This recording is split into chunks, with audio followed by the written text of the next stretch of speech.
Another Mike Diesel production. Knocking those lines, showing toss of rhyme. Knocking those lines, showing toss of rhyme. Knocking those lines, showing toss of rhyme. I'ma come through and show my wit line. Knocking those lines, showing toss of rhyme. Knocking those lines, showing toss of rhyme. Knocking those lines, showing toss of rhyme. I'ma come through and show my wit line. Knocking those lines.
Yo, shalom.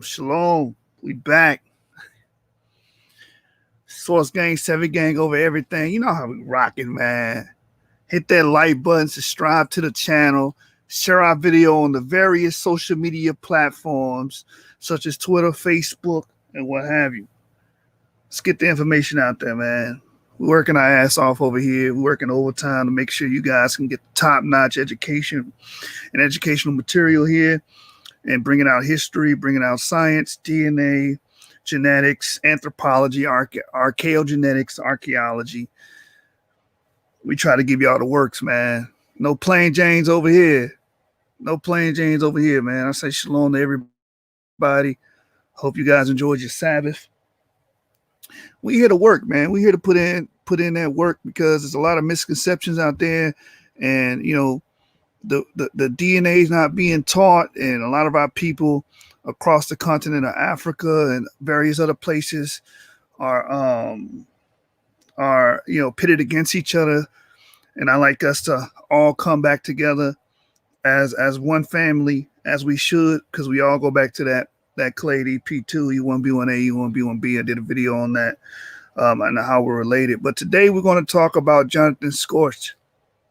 No, before that, let me mention something, man. On Clubhouse, it was something funny. It was hilarious. We were in a group talking about the haplogroup J marker being originally from the Caucasus and migrating and absorbing and adopting the Semitic culture from those with a haplogroup E. And an Ashkenazi Jew joined the room and he began to speak. And I just, gave him the $1 million question. What is your Y DNA? And he said, EM35. I said, oh, well, you family, man. You U1B1B. I'm U1B1A, you family. And this guy had a conniption. No, we're not related. We're not related. I was like, that's how DNA works. If you share the same Y macro group or Y paternal clade, then you guys are our family. And this guy just had a conniption and he wanted to deny DNA. He was saying, we're not related. Stop calling me brother. And it really got awkward. I said, if we're not family, we're not related, then fishes don't have gills, since we're denying empirical scientific facts.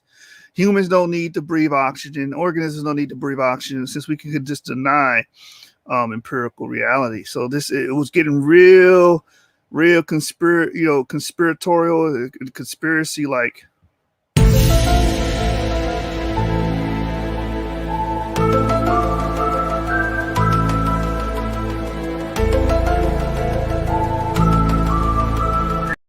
That's for you brothers that doubt and discount DNA when it comes to being relatives. You guys got to get over that, man. A lot of these, the Ashkenazi was upset that he had an African haplogroup, EM35. It went back to E1B1B. He said, I'm just shocked. I'm shocked. So I wanted to share that story with y'all. It was funny. I wish I was recording it. You know what I mean? Ezekiel Ben Israel, what did you email me, brother? What did you email me? Let me see. What did you email me? Jury, yeah, man. So, I mean, let's get to the topic, man. I ain't gonna hold y'all up on that too long. Having those discussions, I've been able to reach a lot of people on Clubhouse. It's actually been a great tool to reach people in other countries, other perspectives. Different, like social media, the good side of social media, being able to reach people across the globe is always an amazing thing. And, to share the experience and talk about DNA and, so we can get over these preconceived notions about each other and that we're different people or whatnot. It's just the beauty of DNA. But today's topic is dealing with the Jews can be counted among Black people. This is a quote from a book. I believe it's called The Sephardic Atlantic, and it's referring to Johnathan Schorsch's work. Okay, Johnathan Schorsch wrote a book, The Jews and Blacks in the Modern World, and he did a whole chapter dedicated to the invention of Jewish whiteness. That's what the chapter is labeled, and we're going to read that chapter today live. You know how we rocking, man. We go straight to the academia. We go straight to the sources here. I would like to believe our channel is very unique in that regard, especially dealing with the African American experience here and what we see and YouTube and the type of content that's being given out there by the conscious community.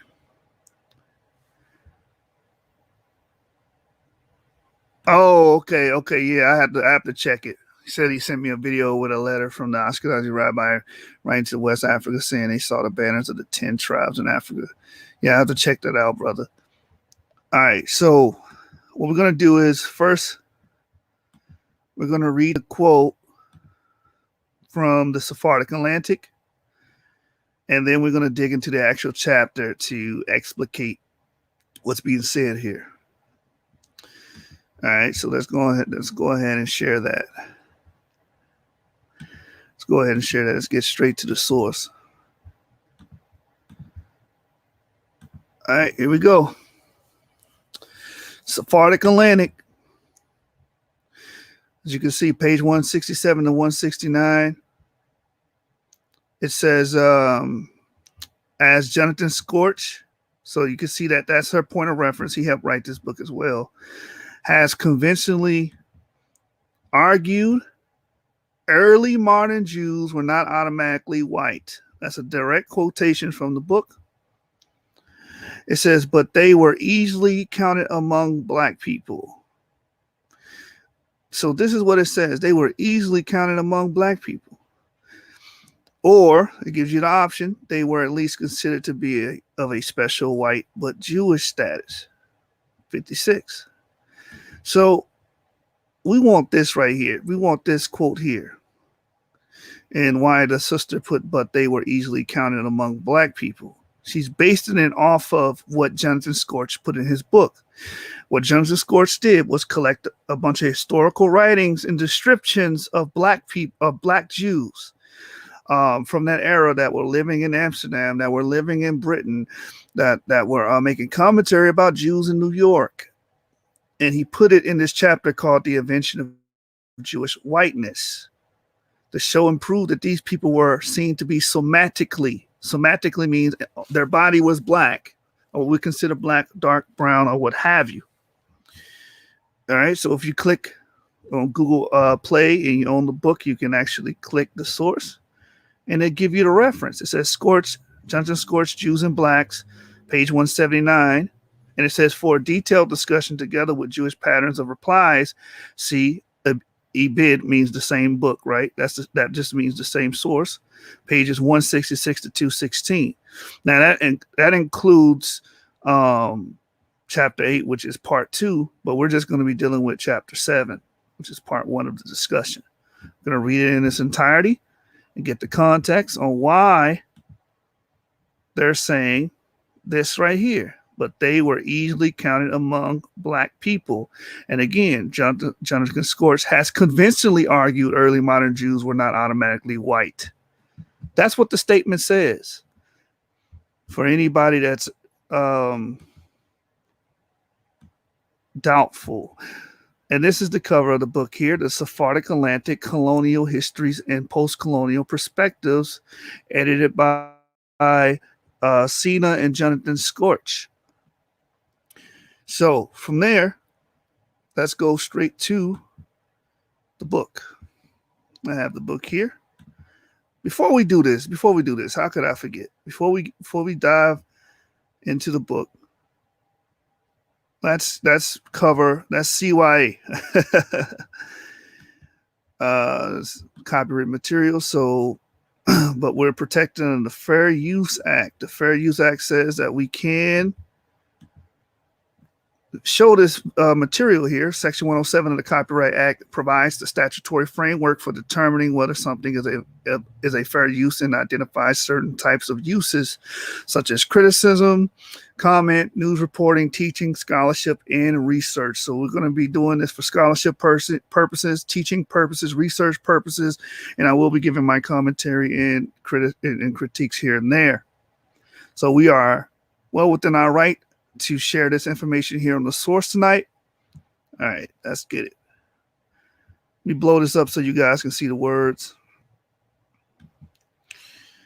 So I had to scan this in because the digital copy is not available for purchase, unfortunately.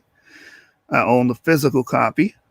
But this is the page right here that was being referenced to in the book Sephardic Atlantic, page 179.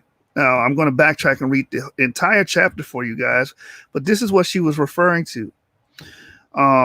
Page 179 under here where it says some moments of incipient autoethnography.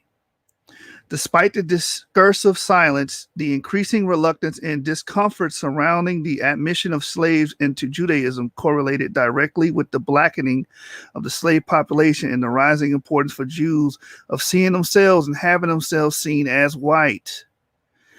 Contra Robert Cohen and other scholars, only modern Jews were not early modern Jews were not automatically white. This is what was being quoted in the Sephardic Atlantic. Each age perhaps needs to be worked out its own scheme of ethnic relations. So again, these early Jews, early modern Jews were not automatically seen as white or viewed as white. Like in today's world, when you tell somebody, yeah, I'm Jewish or I have Israelite lineage, they say, oh, no, you're not. You can't be because you're not white. That wasn't always the case. Like we read in Tudor Parfit's book, Hybrid Hate, the Jews were seen to be somatically black. And we might go over that tonight. We might go back and refresh you guys' memory if you wasn't here for that video. Says each age perhaps needs to work out its own scheme of ethnic relations, part of which often entails the production of a color hierarchy. Much evidence shows that both Jews and non-Jews during the early colonial era were ambivalent about the racial status of Jews. There are some medieval Jewish expressions to the effect that Jews were seen in Europe as black and ugly. So when we go to the Sephardic Atlantic, and I believe it's page 169. When we go to this book right here, and what was the statement we just read? There are some medieval Jewish expressions to the effort that Jews were seen in Europe as black and ugly. This is why this statement here says early modern Jews were not automatically white, a direct quotation from his book, but they were easily counted among black people. This is why. But if you don't own the book and all you did was see me quote this, you wouldn't understand it because you have to read Johnathan Schorsch's chapter regarding this quote here. And this is why she says, as Johnathan Schorsch has convincingly argued. Why? Because he has empirical data, he has quotations, he has different pieces of evidence to prove the statement after this. Early modern Jews were not automatically white, but they were easily counted among black people. Back to the source. There are some medieval Jewish expressions to the effect that Jews were seen in Europe as black and ugly, keeping in mind that blackness or whiteness is always a relative matter. Indeed, the metaphysical reading one text gave to this color scheme reflects the polemical usage such as physical theories acquired, perhaps always had. The 13th century text of polemics by Rabbi Yosef, Rabbi Nathan Official, in Sefer Netzahon Yashan, a guide for Jews disputing Christians, probably written in early 14th century German lands, contain nearly identical answers to charges of Jewish ugliness and blackness. All right. It says the heretics, i.e. the Christians, ask and say, why are majority of Gentiles, i.e. Christians, white and attractive, while the majority of Jews are black and ugly? Again, this is why on the Sephardic Atlantic it says early modern Jews were not automatically white, but they were easily counted among black people. And I know the cynics, the opposition, they don't want to acknowledge this because they do not read, they do not study. We do. All right, so now that we got that cleared up, let's go to the beginning of the chapter. We're going to read this entire chapter. And when I tell you there's some jewels in here, I've shared things in here already, if you guys have been following the channel, but we're going to read the chapter from the beginning to the end. All right. So y'all got to strap in like New Jersey twerk, man. Let's go. Let's get to the beginning because there's some key points in here. And this is the book right here, Jews and Blacks in the Early Modern World by Johnathan Schorsch. And we're doing this for scholarship and research purposes and teaching purposes. So we are well within our right to share this information. Chapter 7, Inventing Jewish Whiteness, the 17th century Western Sephardic Diaspora, Part 1. In this chapter and the next, I explore several aspects of the self-fashioning of early modern Jews into whites in and under European colonialism. The central location in the 17th century Amsterdam, although I followed the pertinent flow of people and discourse into and out of this recent haven for ex-conversos and Sephardic Jews. Just chapter first section traces the decline of the circumcision of slaves in the 17th century, a decline reflective of an increasing discomfort with the religious absorption of slaves, now mostly black, on the part of the Western Sephardic Jews, themselves uneasy about their own status vis-a-vis whiteness.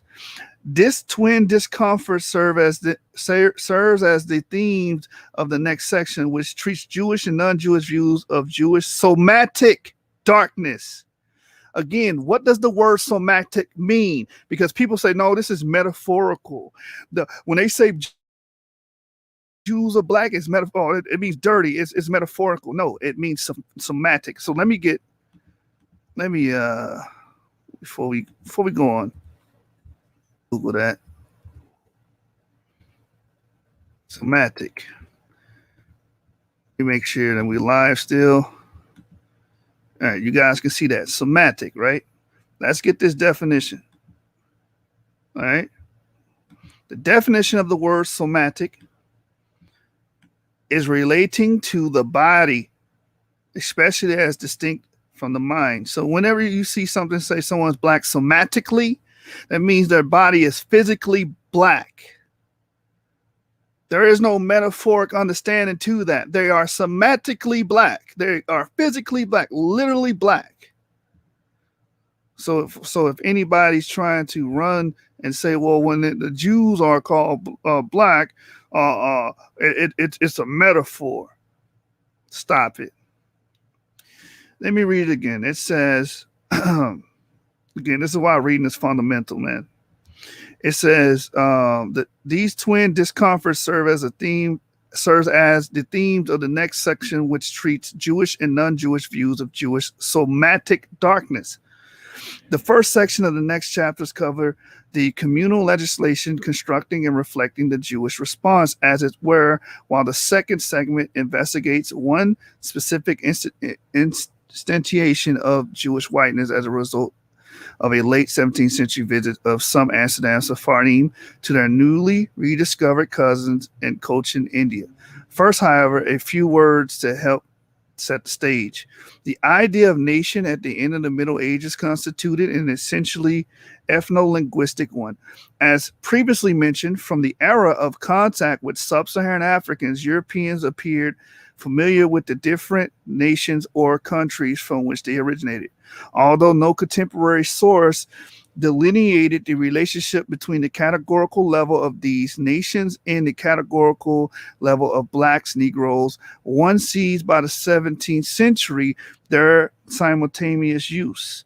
Although knowledge of ethnic peculiarities in Africa continued in Europe and in the Americas among planters, merchants, travelers, missionaries, and politicians, the generic term Negro or black and the cluster of concepts around it came to predominate. The importance of the term and concept of whiteness, not surprisingly, also rose in this period. So again, he's just giving the explanation of these identities and how they formed and they shaped in early colonial America. And to this day, we still use this, oh, he's black, he's white. And they use them as a binary oppositional model. Like, if someone's black, they can't have white ancestry, and then vice versa, which is bullshit. If you understand DNA, you can have someone sharing the same paternal clades, same maternal clades, and be of different colors, different phenotype, can look East Asian, can look Sub-Saharan African, so on and so forth, and vice versa. Like you have the Andamanese Islanders, which are related to the Ainu in Japan, and a lot of them look East Asian, but the people in the Andaman Islands, they look Sub-Saharan African, but they both share the same paternal clade. They are directly related, DM174. Same exact haplotype. But over here in the Americas during the colonial time, you can see they create that binary oppositional model, which is based off imprecise criterion. Just based off someone's skin color and how they look, and they stamp your pedigree and your ancestry based on that. All right, so let's keep reading. It says the importance of the term and the concept of whiteness, not surprisingly, also rose in this period.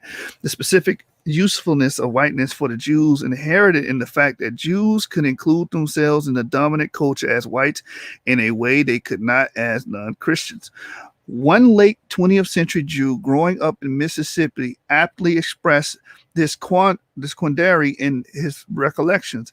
I don't want to be a Christian, but at the same time, I didn't want to be different. Whiteness provided entry at the same time. I didn't, excuse me, entry into the dominant class of to Jews who believed they belong there by dint of the quality and antiquity of their civilization.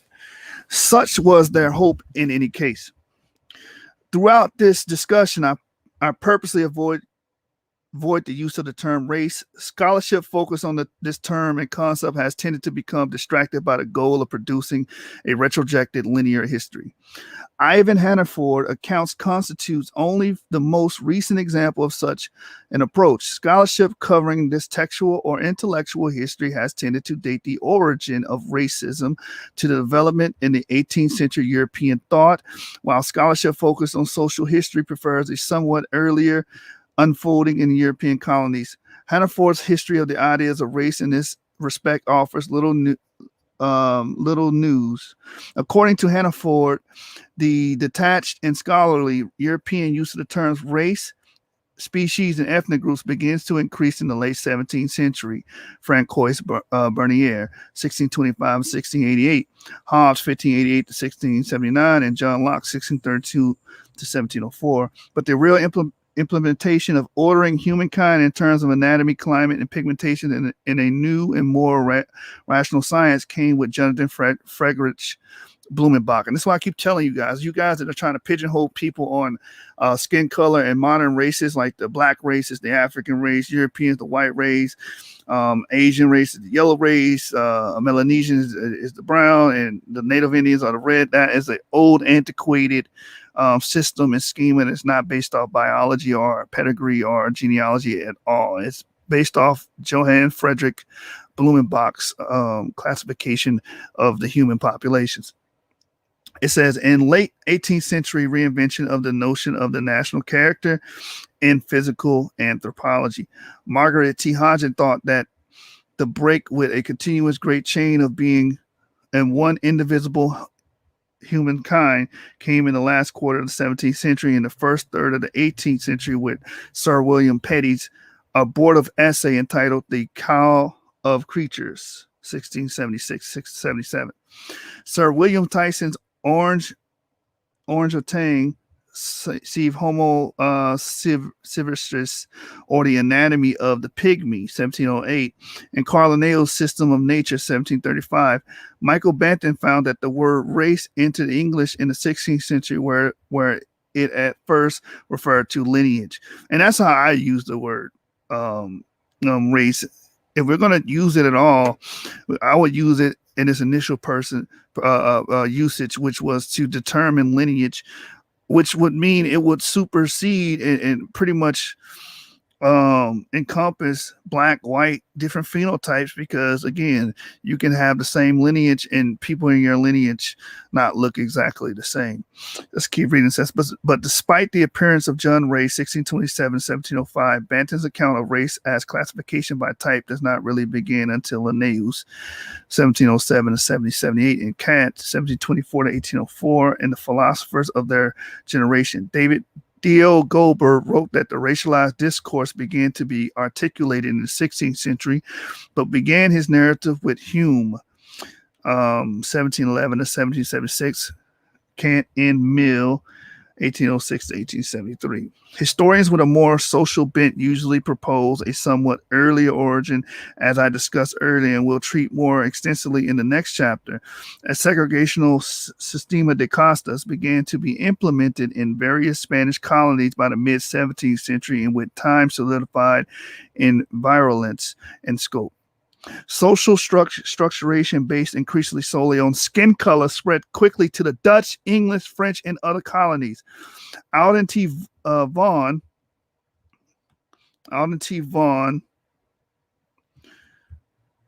Just wanted to stroll down very slowly. It says, saw the concepts of race applied with different meanings into the different groups in the 17th century, increasingly in social ways, while belief in such groupings became more widespread and more individuals as time passed. Close quote. Misconceptions of race, Vaughan acknowledged, open quote, profoundly shaped early Euro-American relations with Africans from the outset, and Native Americans from the 17th century onward. In Gary Puckrane's view, race became important in Barbados by the close of the 17th century when blacks increasingly sought baptism, and the Church of England ruled that conversion did not emancipate slaves, so that paganism no longer distinguished a slave from a free man. Peter Fryer likewise located the origin of racism in the oral tradition in Barbados in the 17th century, which crystallized in print in Britain in the 18th. According to Robin Blackburn, this English variant of racial slavery, harsher than the Iberian form, was firmly established already in the 1660s. The Renaissance Baroque connection between the rise of legal individuality and the legal notion of race buttressed a view for an earlier rather than later formation of Euro-colonial racism. Naturally, the timing of the waxing and waning of anti-black prejudice varied from the colonial situation to another. Indeed, a comparative look at the development of black slavery and discourse about blacks in the Iberian, Dutch, and English colonial empires reveals a nearly identical trajectory of initial acceptance, perhaps ambivalent discursive degradation, but lack of social segregation, and subsequent hardening into racial, social, and discursive structuration. This pattern repeated itself within each empire, which each locale by no means appeared in a necessary linear fashion. Such a framework applies the systadial same stage rather than synchronic historical interpretation called for by Sidney W. Mintz. Here again, we should note the manner in which the later colonial players learned from their predecessors. This chapter and the next treat the Jewish locale in its intercolonial trajectory. They treat precisely the transition between discursive and social constructions of blackness and whiteness. My analysis of the uses of Jewish whiteness in these chapters does not dramatically challenge the consensual historical schema of race, though it agrees with the nudging it slightly earlier. However, rather than attempt to construct an abstract and totalizing discursive schema of race inductively from a small set of examples, I try to pay attention to specific discriminations in their particular context, social as well as discursive, to see how they are put to use. Who, what is excluded, by whom, how, why in this regard. I find attractive Robert R. Douglas Cope's understanding that the 17th century development of the colonial sistema de clases marks the gradual imposition of an elite racial ideology in the interstices of a system of governance that was playing off Creole against peninsular and striking compromises between royal authority and colonial claims. The resultant racial code relied heavily on an improvisation and patchwork. Not only the code, but the definition behind it were far from stable. While into the 16th century, Portuguese in Brazil often referred to American natives as Negroes or Negros da Terra, Jews were sometimes seen to be black. And this goes back to what we read earlier, the somatic darkness of the Jews. Not metaphorical, somatic. These people were actually seen to be black. This is in his book. That's why reading is fundamental. It says the hammering out of the present meaning of the term Negro or black or mulatto in the system of the government subjects assigned to each category occurred over the course of 2 or 3 centuries. In fact, have never ended. The events covered in this chapter trace, from our perspective of Jewish history, a century or so in the construction of this discourse of governability in the mongrel new world created by colonialism. The events of this chapter occurred in Europe as well, as befits a story for the most part made there. Even if it took place mostly elsewhere in striking ways, residents in Amsterdam created for the Sephardim a social conceptual constellation similar to that created by white Christians in the overseas European colonies. In the dwindling circumcision of slaves in the West, the desire to convert slaves and servants to Judaism faced a certain amount of suppression from Sephardic lay leaders in the Atlantic world. By the 17th and 18th century, the circumcision of male slaves and the conversion of all slaves to Judaism seemed to have become undesirable and unpracticed in Jewish communities in the Netherlands, England, and their American colonies. So when someone says, oh, well, anybody that claimed to be Jew, they were all converts to slavery, tell them to give you the documents and the proof of conversion, because you really don't see that. It's really rare. But let's keep going. It says communal practices, including religious ones, experience natural up and down swings, and circumcision poses no exception. According to Israel Abrahams, the tendency to enforce circumcision of slaves grows with the Middle Ages, so that the 16th century finds Jews more resolute in this matter than the 10th century found them. The decline after the 16th century in part stemmed from the general political and religious pressures against conversion to Judaism, especially in the English orbit. It also derived from the general trends of Jewish acculturations and falling away from the halakhic living, especially in the Americas. But as I will try to show, this transformation also reflected a more intimate nexus with the increasing identity of servitude and blackness, an increasing propensity to follow halakhic opinion, holding that the laws of slavery no longer attain or disregard halakhic thinking completely when it came to slaves. And number two, the growing use of value of racial notions in the vocabulary of Jewish leaders and thinkers. An extended footnote by Cecil Ross will serve as a good beginning point discussing the famous and prodigiously illustrated 1723 book by Bernard Picard on the rights and customs of the world's peoples, including the Jews. Roth highlighted the importance of one particular etching depicting the Passover meal of an Amsterdam Sephardic family. The plates are all, of course, the considerable historic as well as artistic importance, as illustrated most faithfully and vividly Jewish home life in the 18th century. Thus, in the representation of Seder, a Negro is shown sitting down at the table, which the family, a Negro is shown sitting down at the table with the family, an obvious indication that the Negro slaves and Amsterdam Jews were admitted to the faith.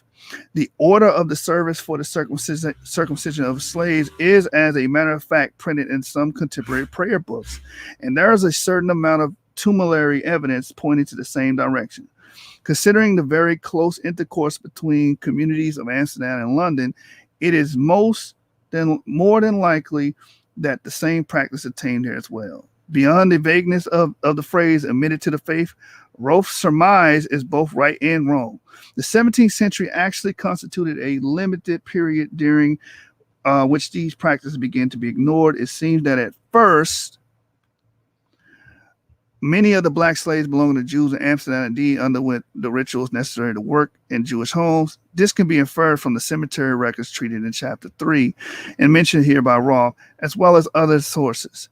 For instance, the 1639 Hakamak Ordinance or the merged Sephardic congregation stated the Christian domestic serving girls who carried home kosher meat from the market had to be escorted by a Jew, yet failed to mention anything about slaves whom we know existed in this community, even if in small numbers. Probably this silence was due to the fact that most slaves had been converted. But as I will show, many of the most prominent Western Sephardic communities either banned the circumcision of bought slaves, first in the Dutch Brazil, 1649, and then Amsterdam, 1650, or ignored it in practice soon thereafter. In short, the black servant sitting at this early 18th century cedar table does not seem to be an obvious indication of anything. So again, this is why, again, reading is fundamental. So just because you see a black person at a table doesn't mean he's a convert, which is what Cecil Roth was trying to say.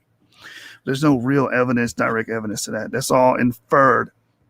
Let's keep reading. It says, sitting with his back to the viewer, this servant slave prepares the vessel used for the ritual washing of the heads, though not standing that is in a position different from the family in one obvious service, as is often the case in such iconography. This black servant is still distinguished by posture.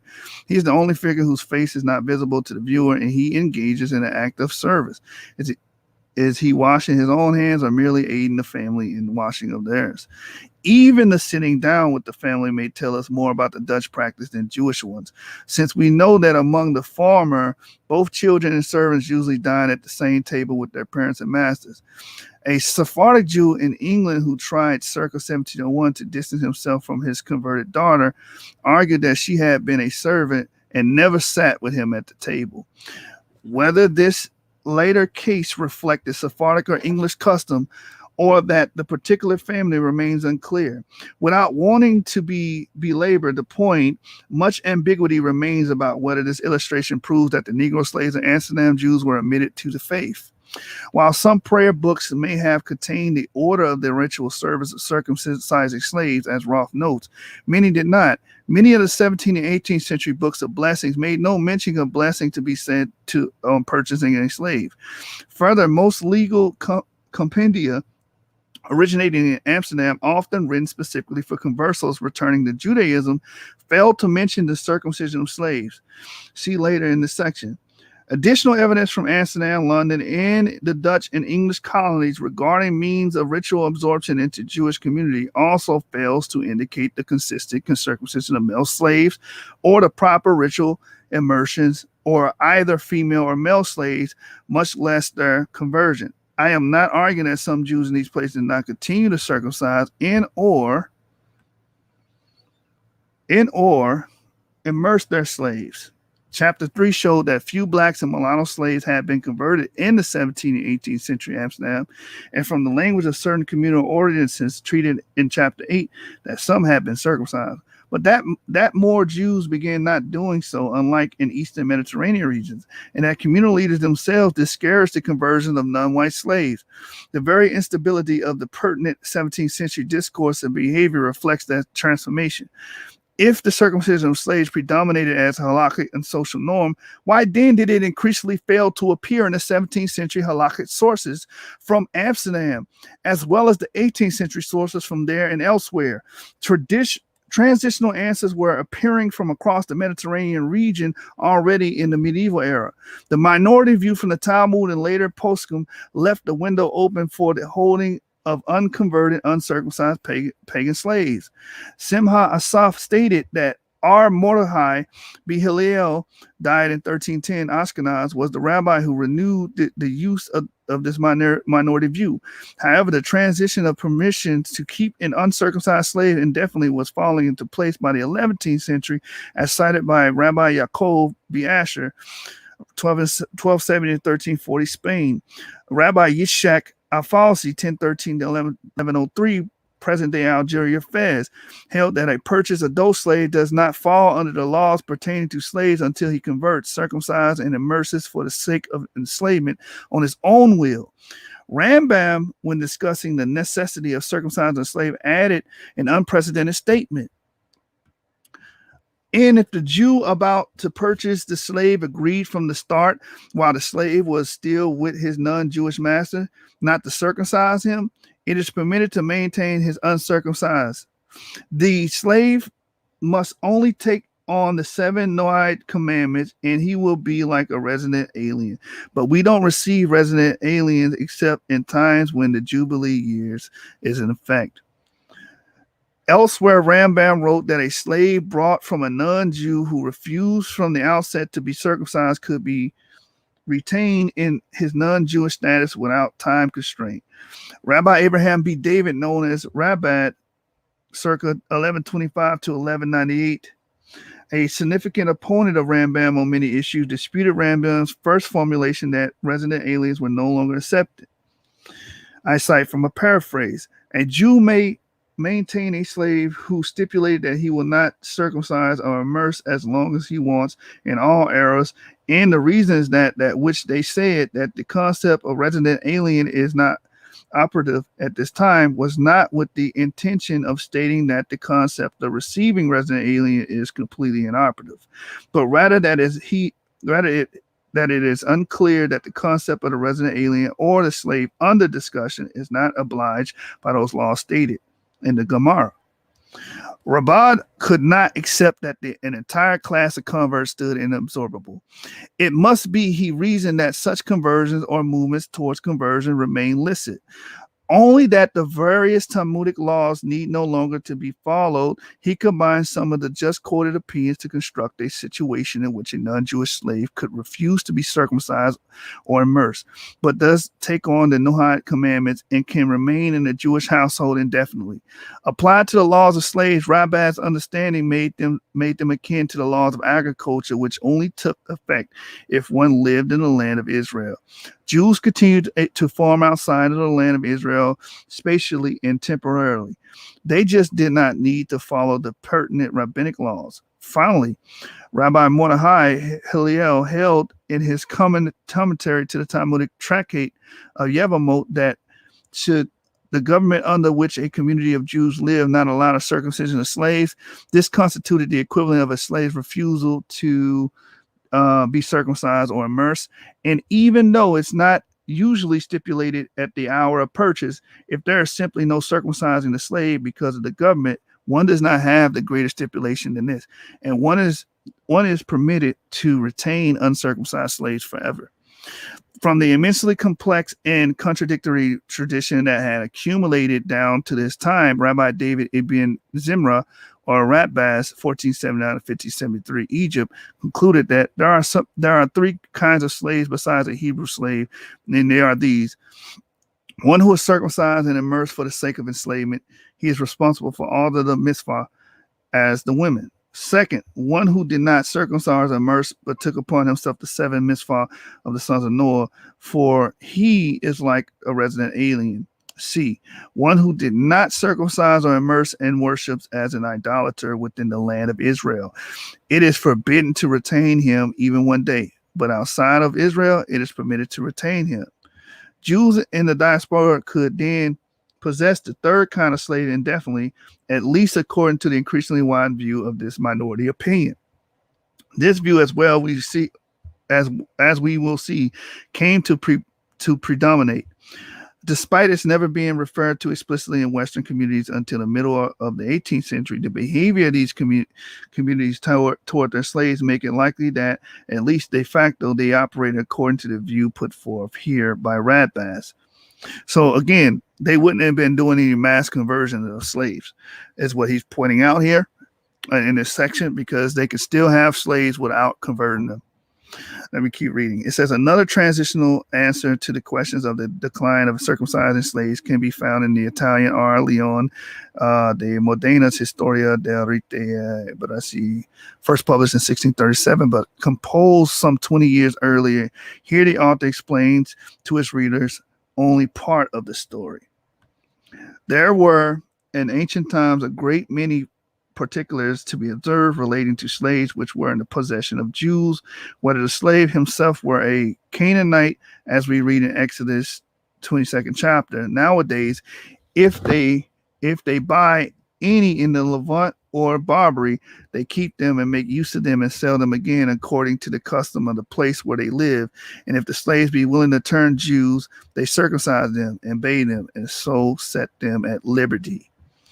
Though no doubt accurately reflecting practice in Western Europe, Modena's explication also purposely served as an apologetic function. It took the position that slaves were to be assimilated only with their consent in order to countercharge the strikes of Jews routinely Judaizing their slaves and servants. It also conflated the stages involved in the ritual absorption of slaves, possibly for the same reasons. Circumcision in the first ritual immersion did not set slaves free, but merely enabled their existence in a Jewish home and their maintenance of certain base commandments. Only the second ritual immersion, conducted in the tandem with their manumissions, enabled their existence within the Jewish community by making them full Jews and legitimate marriage partners.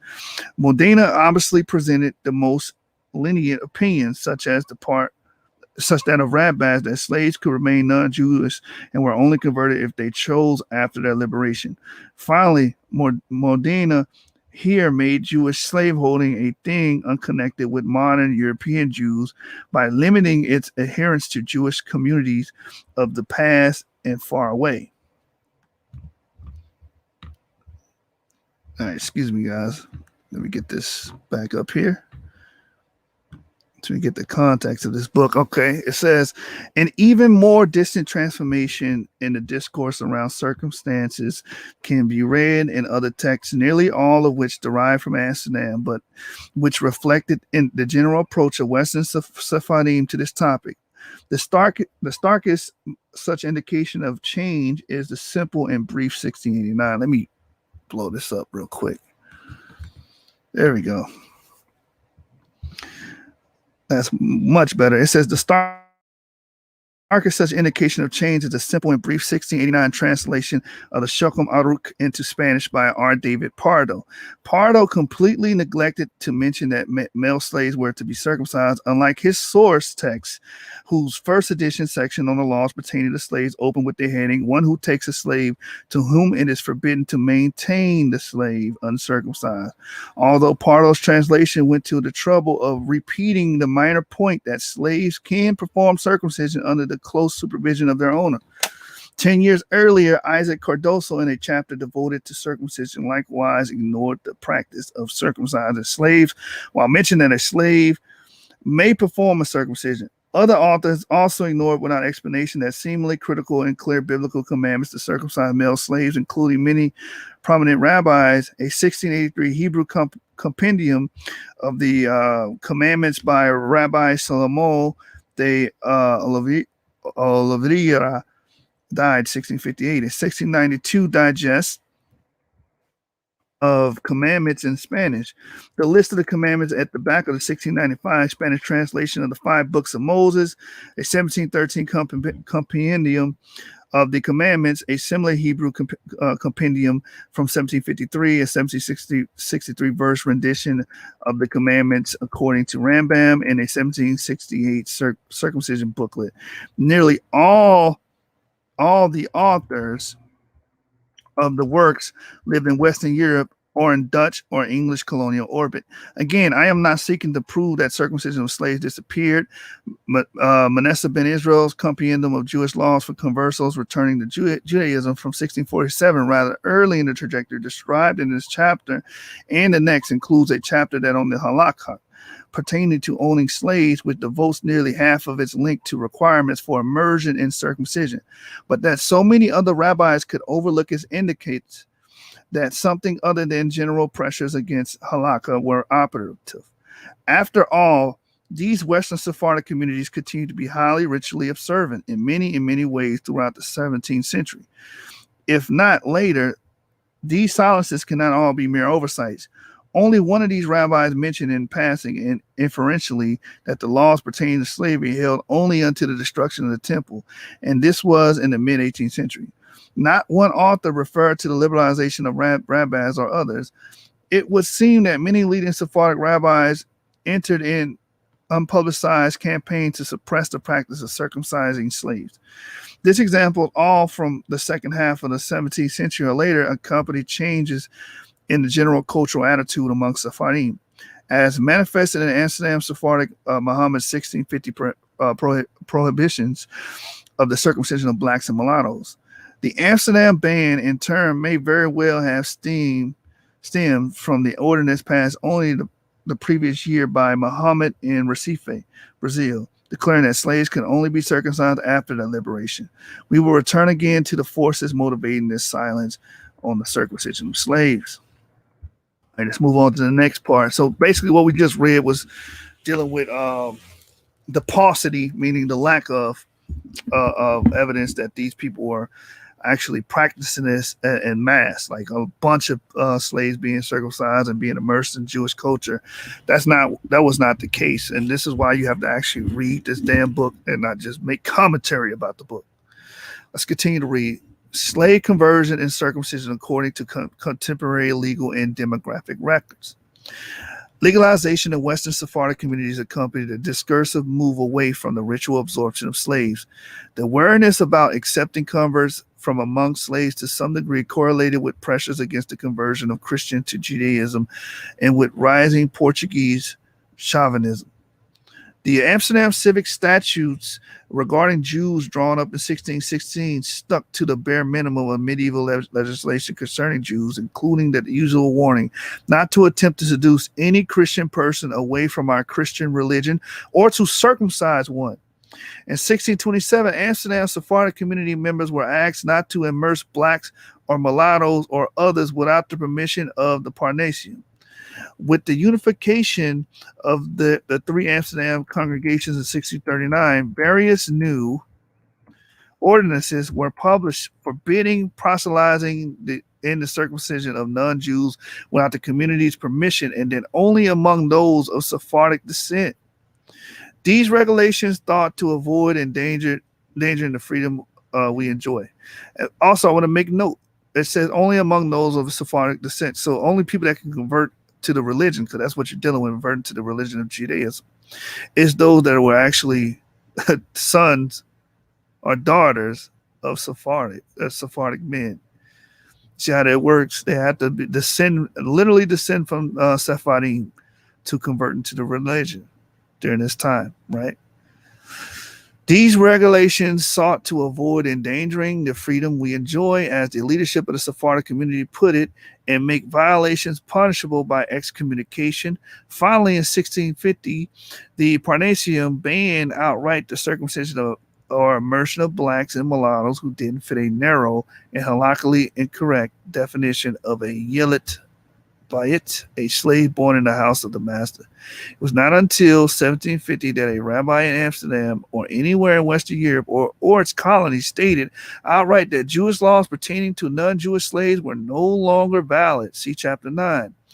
And to the best of my knowledge, no civic prohibition on the holding of non-Christian slaves and their conversions to Judaism was ever promulgated in the Netherlands, England, or any of their colonies. Something else caused the shift away from the absorption of slaves into the community. Let us review the extant legislation from the communities under our lens. The 1649 Haskamot to Recife, Brazil, explicitly addressed the issues of circumcising slaves. No doubt, in Amsterdam, these Haskamot proceeded from a specific local cause. Johnathan Israel mentioned without citing a source that in early Dutch Brazil, a few of the Jews were mulatto half-castes. And what did that mean? They were, if they're half-castes, the Jews, I mean, these Jewish Sephardic men were sleeping with their slave women and creating children. That's why earlier we just read, in order for them to convert into Judaism, the religion Judaism, they would have to at least be of Sephardic descent. Let's keep reading. It says, instead of banning conversion of slaves, the Muhammad attempted to control them. No person shall accept with the permission of the gentleman of the Muhammad circumcise a stranger or admit a strange woman to the Hulia, under penalty of being separated from the nation and fined 50 florins. And if the person be a slave, he shall not be circumcised without first having been freed by his master, so that the master shall not be able to sell him from the moment the slave will have been bound himself to Judaism. The last provision constituted a nimble response to the specific exigencies of the Brazilian slave economy, in which some Jewish merchants routinely possessed enormous numbers of slaves temporarily before selling them off. The new provision did not so much ensure the potential slave convert that her conversion would guarantee manumission, but made certain that Jewish slaves would not be sold to non-Jews. The provision effectively penalized any master who circumcised his slaves before manumission, whether protective of the slave's interests or exclusive for the sake of the Jewish community. The provision went directly contrary to the Shulchan Aruch and the positions of other poskim. In any event, it placed a hardship on observant masters in a slave economy such as Brazil. It is possible that the postponement of conversion until after manumission derived from the trend among Iberian ecclesiastical authorities to conduct baptism only when slaves showed a passable level of religious devotion and knowledge. In the London community, the Muhammad acted from the outset to control the conversion of any foreigner. The language of the stipulation from the first meeting of the communal board in 1663 read as follows: no person who is not of our nation, Portuguese and Spaniards, may be circumcised, and no mohel, ritual circumciser, shall be allowed to circumcise them under pain of harem, excommunication. And those who should contravene this escama ordinance, as well as any person who may know it, shall be bound to declare it to the Muhammad. Under the same penalty, and under the said penalty is included anyone who may bathe a foreign woman, because it is not meet that they be admitted into our congregation. So this is 1663. They were really banning this thing, man. Let's keep reading. While not explicitly aimed at slaves or servants, such ordinance clearly impinged on the halakhic necessity of circumcising male slaves and ritually immersing females. It is not meet to accept converts. Certainly, the command board worried about the potential dangers of converting Christians in general. But as will be seen, such language typified communal legislation regarding servants. Within a decade, the Muhammad meeting in 1671 prohibited both the acceptance of proselytes and the employment, even temporarily, of maids who have been converted to Judaism. It is difficult to tell whether in practice slaves of Western Sephardim were in fact circumcised or immersed for either slavery or conversion. Circumcision records, one potential source pose certain difficulties. They must be carefully cross-checked with other sources. The mention of a slave or servant appears to be highly exceptional. Rare immersions and conversions in Amsterdam are mentioned in the community records, such as that of the Muslim maidservant or Sarah, a serving woman in the house of Yosef Sarfati, who converted in 1688.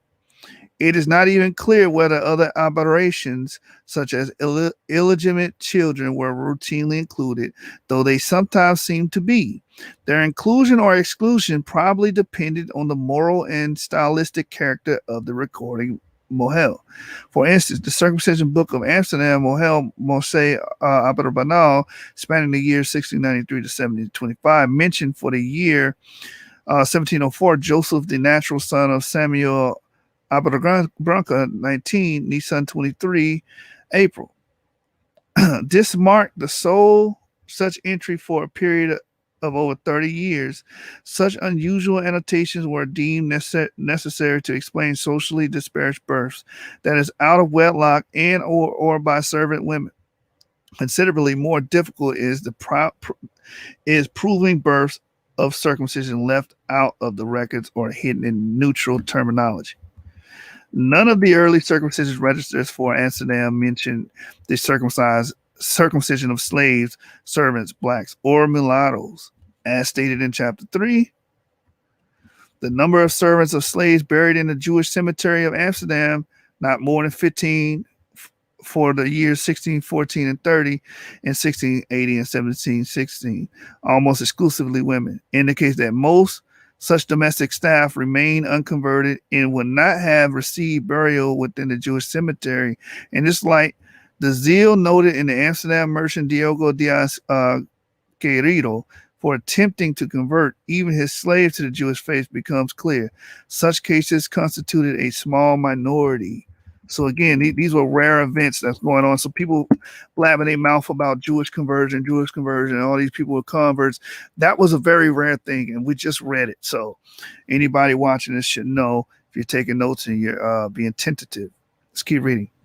For England, we have recourse to very limited data. The circumcision register of Isaac and Abraham de Paiba, covering 1715 to 1775, from the manuscript record preserved in the archives of the Spanish and Portuguese Jews congregation of London, made no mention of whether any of these names were slaves, servants, blacks, or mulattoes.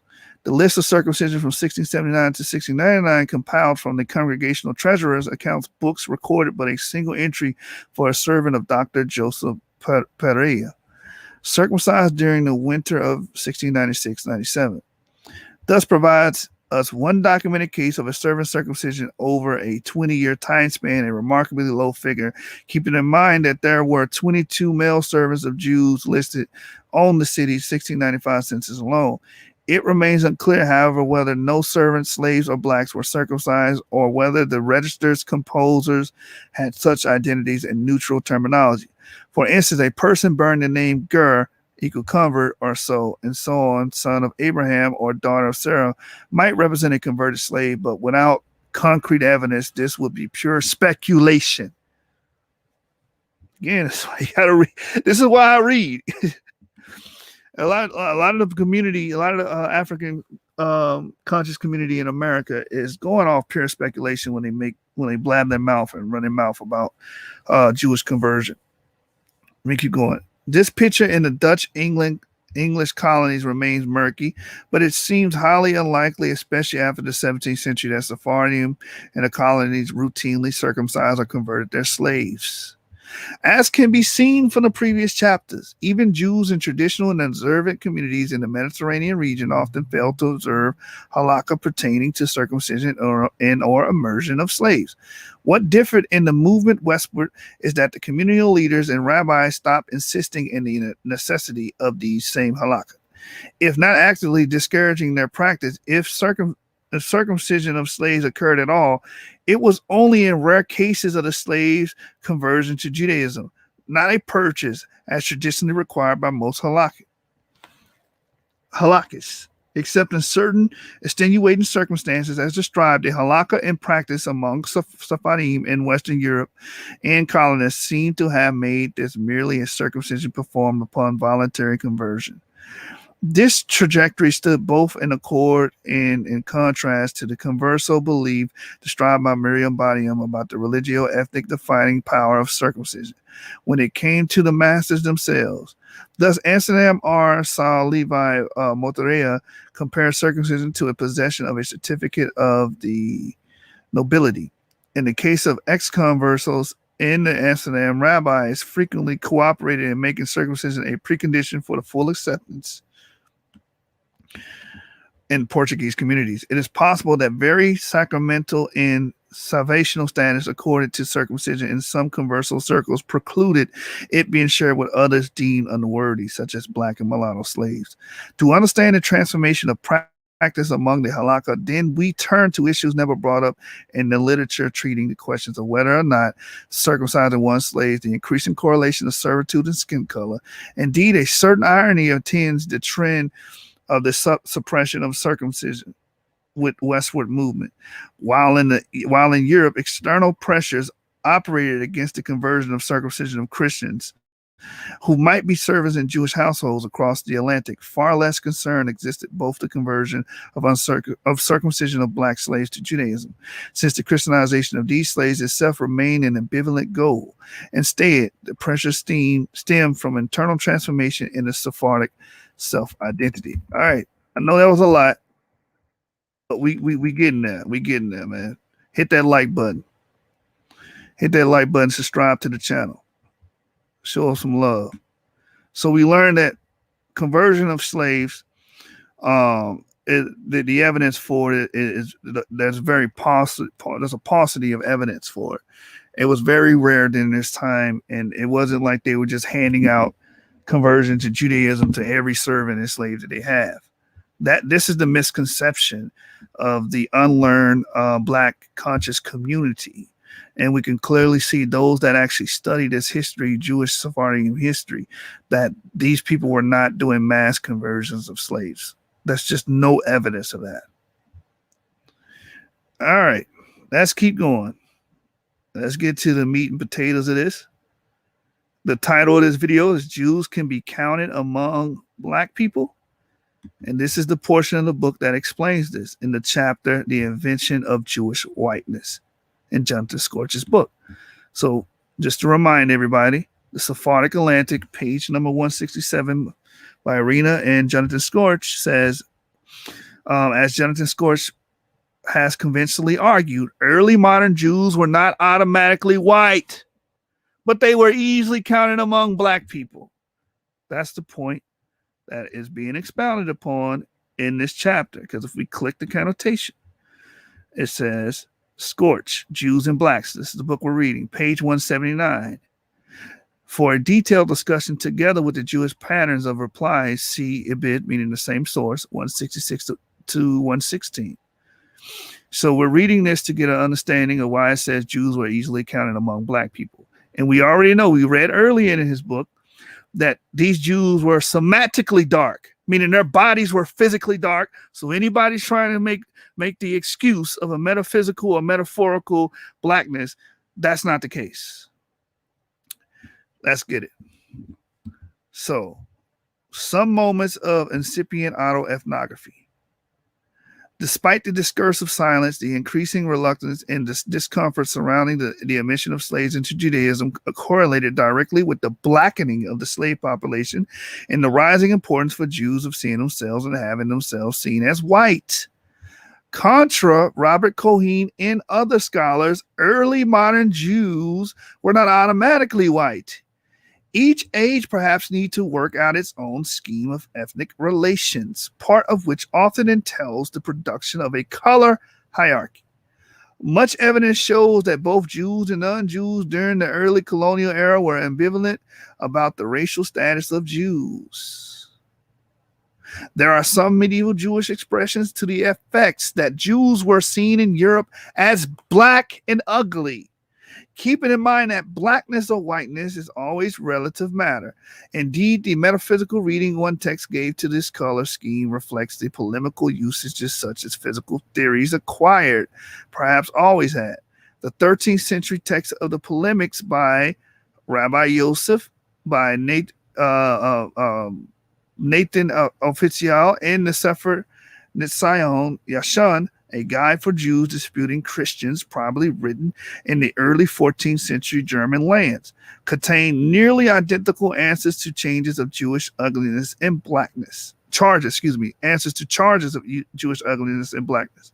The heretics, i.e. Christians, ask and say, why are the majority of Gentiles, i.e. Christians, white and attractive, while the majority of Jews are black and ugly?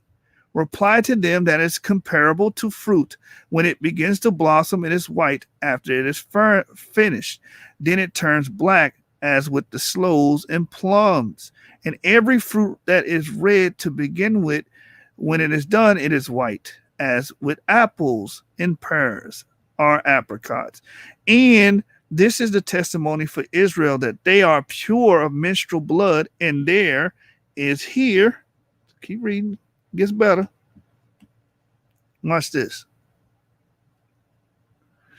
And there is here no blood at the start, but for the Gentiles who are not careful to avoid menstruation and have sex at the time when they are menstruating, there is red at the start. Therefore, the fruit that comes from this, the children are white. So this is a 13th, 14th century Jewish document saying that, hey, Jews were considered black, and here's the explanation. We're black like plums. These people are black. These people are white because of how they explained it was through menstrual sex. That's how they were explaining it. But the point is that they were physically and somatically seen as being black during this time. There's evidence of black Jews in medieval Europe. Let's keep going. In nearly identical manner, according to the 13th century Sefer Yosef HaMekaneh, because we Jews are from a clean and white seed, therefore our faces are black. But you from the seed of menstruation, therefore your visages are pale and reddened. It may well be that this charge that Christians saw Jews as black and ugly was invented, and that it reveals more about Jewish self-image than about how Christians actually saw them. Yet similar reactions to the foreigners and darkness of Muslims can be found from more or less the same period in Wolfram von Eschenbach's Parsifal, where it was stated that a child born of a Christian Muslim couple came out modeled white and black. One Christian writer depicted the much reviled Jewish Pope Anacletus II, elected in 1130, as specifically deformed, stinking with the Jewish odor, and dark and pale, more like a Jew or an Arab than a Christian. Let's keep reading. Early modern non-Jews in Western Europe also appeared to be confused or ambivalent about the color status of Jews. The English Sir William Brereton visited one of the Sephardic synagogues in Amsterdam in 1635 and wrote that the Jewish men were most black and insatiably giving unto women. In 1643, Isaac de la Pereire contended that once the Jew converts to Christianity, they will no longer have this dark complexion. They will change faces, and the whiteness of their complexion will have the same brightness as. And an Englishman, John Greenhall, visited the Jews' synagogue in London and wrote a friend about it in 1662. According to the chief ruler, probably the president of the Parnassium, as a very rich merchant, a big, black, fierce, and stern man. At the letter's end, Greenhall reiterated with ethnographic precision that the 100 or so Jews he saw at the synagogue are all generally black, so as they may be distinguished from Spaniards or native Greeks. For the Jews' hair have a deeper tincture or more perfect raven black.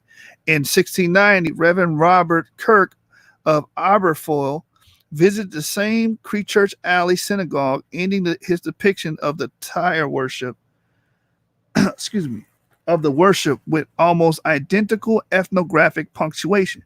They were all very black men and indistinct in their reasoning as gypsies. Similar portrayals continued in the 18th century and later. William Black, Secretary of the Commissioners appointed by Governor William Gooch of Virginia to deal with the Indians, described Hester Levy, a daughter of the wealthiest and best known New York Jew, Moses Levy, whom he met in June 1744, as very well made, her complexion black, but very calmly. So she was black. She was a daughter of a very wealthy Jew, Moses Levy, in New York. This is in the book. This is in Johnathan Schorsch's book. This is why when you go to the Sephardic Atlantic and you read this, early modern Jews were not automatically white, but they were easily counted among black people. This is why the book says that, because of these quotations that were written over time in history, recording what color were these Jews. Now, does it mean every Jew is black? No, that means there were black Jews existed. Black and white Jews existed throughout time. But what we're not going to do is ignore the black ones. Let's keep reading. As late, let me read this. It's a very well made, her complexion black, but very calmly. She had two charming eyes and well turned with a beautiful head of hair, coal black.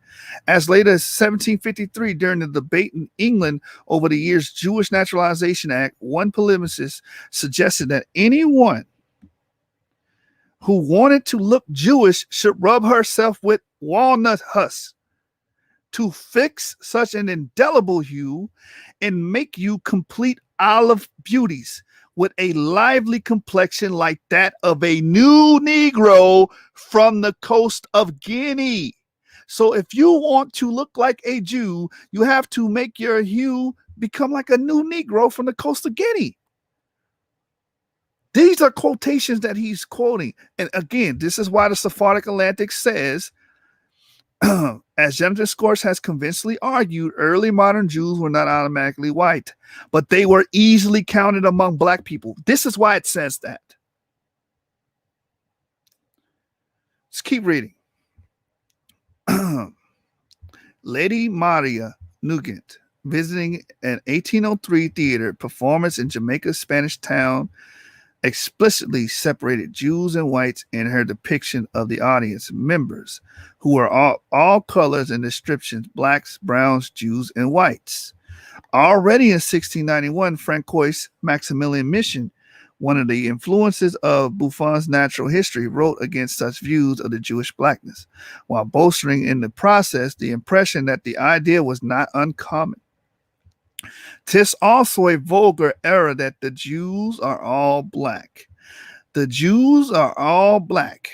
For this is only true of the Portuguese, who, marrying always among one another, beget children like themselves. and consequently, the swarthiness of their complexion is entailed upon their whole race, even in the northern regions. But the Jews who are originally of Germany, those, for example, I have seen in Prague, are not blacker than the rest of their countrymen. So again, Francois Maximilian is saying that the Portuguese Jews were black and they begot children that were black. Simple. This is why the Sephardic Atlantic says, but they were easily counted among black people. Let's keep it going. It says toward the latter end of the 18th century, one finds this same changeability of the Jews who expressed and update nuances in geographic context.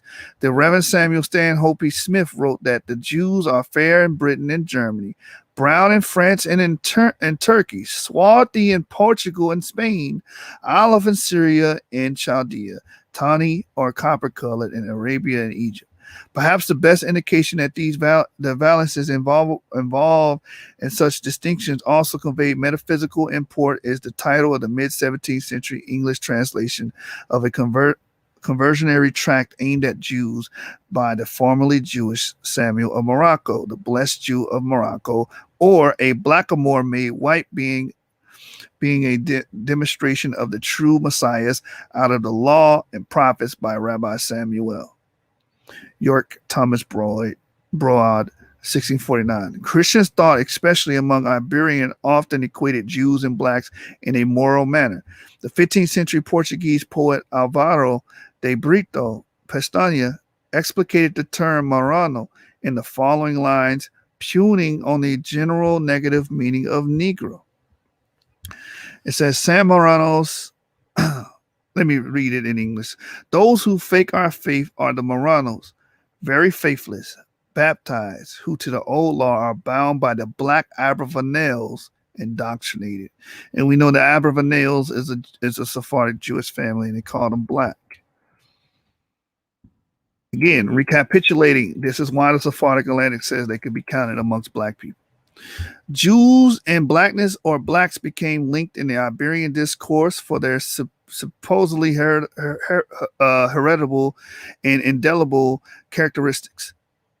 Padre Mestre Gaspar dos Reis, designated by the Portuguese Inquisition in the 1640s to engage the accused Judaizer Isaac de Castro in the theological debate and convince him to renounce Judaism, got nowhere with the youth, as was true of all others appointed for the same end. With frustration, the priest concluded, citing Jeremiah 13:23, that it seemed to him that it's impossible for the Jews to repent of their errors, as it's impossible for a black to change his skin or the leopard to change his spots. And thus he judged the youth, Isaac de Castro, obstinate and pernicious. At times, these metaphysical linkages could be especially genetic. In the Merchant of Venice, Act 3, Scene 2, first printed in 1600, Shakespeare had Shylock swear to Tubal and to Cush, his countrymen, that he would rather have Antonio's flesh than 20 times the value of the sum that he did owe him. Cush, that is, Cush, the progenitor of black Africans, here became the countryman of the Jew in primitive vengeful spite. And some parenthetical remarks in the prologue of the English translation of the Geographical History of Africa by Leo Africanus, John Pori wrote about the fountains of the Nile, some way there are the people called the Kafri or the Kafates, being as black as pitch and of mighty stature, and as some think descendant of Jews.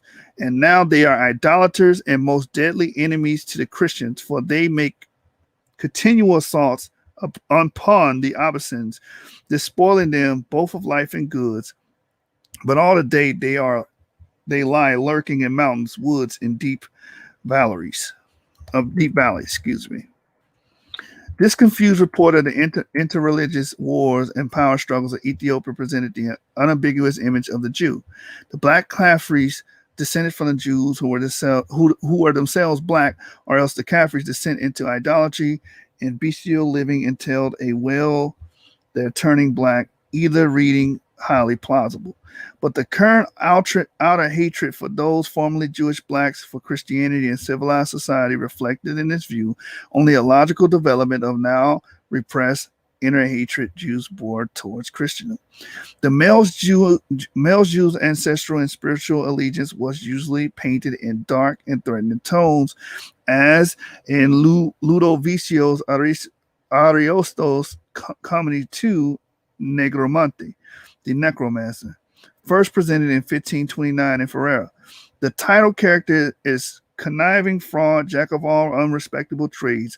His servant Nibio describes him to the audience as follows: like gypsies, we go from place to place, and whenever he passes, he leaves his imprint like a snail, or for a more fitting comparison, like fire or lightning. And in each place, in order to disguise himself, he changes his name and says he's from another country.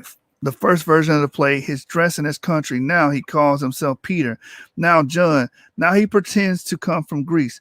Now from Egypt. Now from some other country, Africa. In reality, he is a Jew, and he was among those who were expelled from Castile. It would be a long story if I were to tell you how many men he has cheated and robbed, how many poor homes he has broken up, how many he tainted with adultery by pretending that he would make barren wives pregnant, or by pretending to remove suspicion and discord that arise between husband and wives. That Ariosto presented the play in Ferrara, where a large community of ex-conversos resided, can be no coincidence. His harping on the Jews' assembling of national origins also reflected common conceptions, as did the choices of countries under Ottoman or Islamic rule, allying the Jew with the enemy of Christendom. Indeed, the Jew could seem either European or non-European at will, and his swarthiness played no small role in this, perhaps leading Ariosto to change the more specific Egypt of the play's first version to the more generic Africa of the final draft. So you can see right here, the person that made this play was playing on the fact that the Jews were seen as being swarthy or being black, and changed the point of origin of the character to Africa based upon that. Let's keep going. So while such views may be passed off as mere descriptive statements about the darkness of Sephardic Jews, they soon connected intimately with prescriptive notions based on the significance of physiological or racial characteristics. Thus, in 1750's position from Kingston, Jamaica, Christians objecting to a recent attempt by a Jewish landowner to vote presented the following argument. Though a mulatto of the fourth descent may vote at elections, yet the Jews, many of whom are mulattoes of that degree, are by our wise legislature absolutely excluded from that privilege. It is being expressly enacted that they, that said mulattoes, shall enjoy all the privileges and the immunities of His Majesty's white subjects of this island, provided that they are brought up in Christian religion, it being also unlawful to employ any Jew in any of the offices of record. They being put in that regard on the foot of mulattoes and Negroes by an act of the governor, council, and assembly of this island. So this source is telling you that these Jews were considered to be mulattoes and being put in the same regard as mulattoes and Negroes in Jamaica. This is in Kingston, Jamaica, 1750. Again, exemplifying why it says, but they were easily counted among black people. Who are they? The Jews, the early modern Jews. Let's keep reading. And it says, note that the lack of stability in the Jews' color and the overlap of culture and physiological otherness.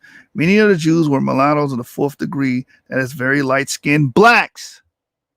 Let me read that again. Many of the Jews were mulattoes of the fourth degree, that is, very light-skinned blacks, and hence should have been permitted to vote. But Jews were not Christians. Unlike mulattoes, the religious exclusion of Jews put them on the level of mulattoes and blacks.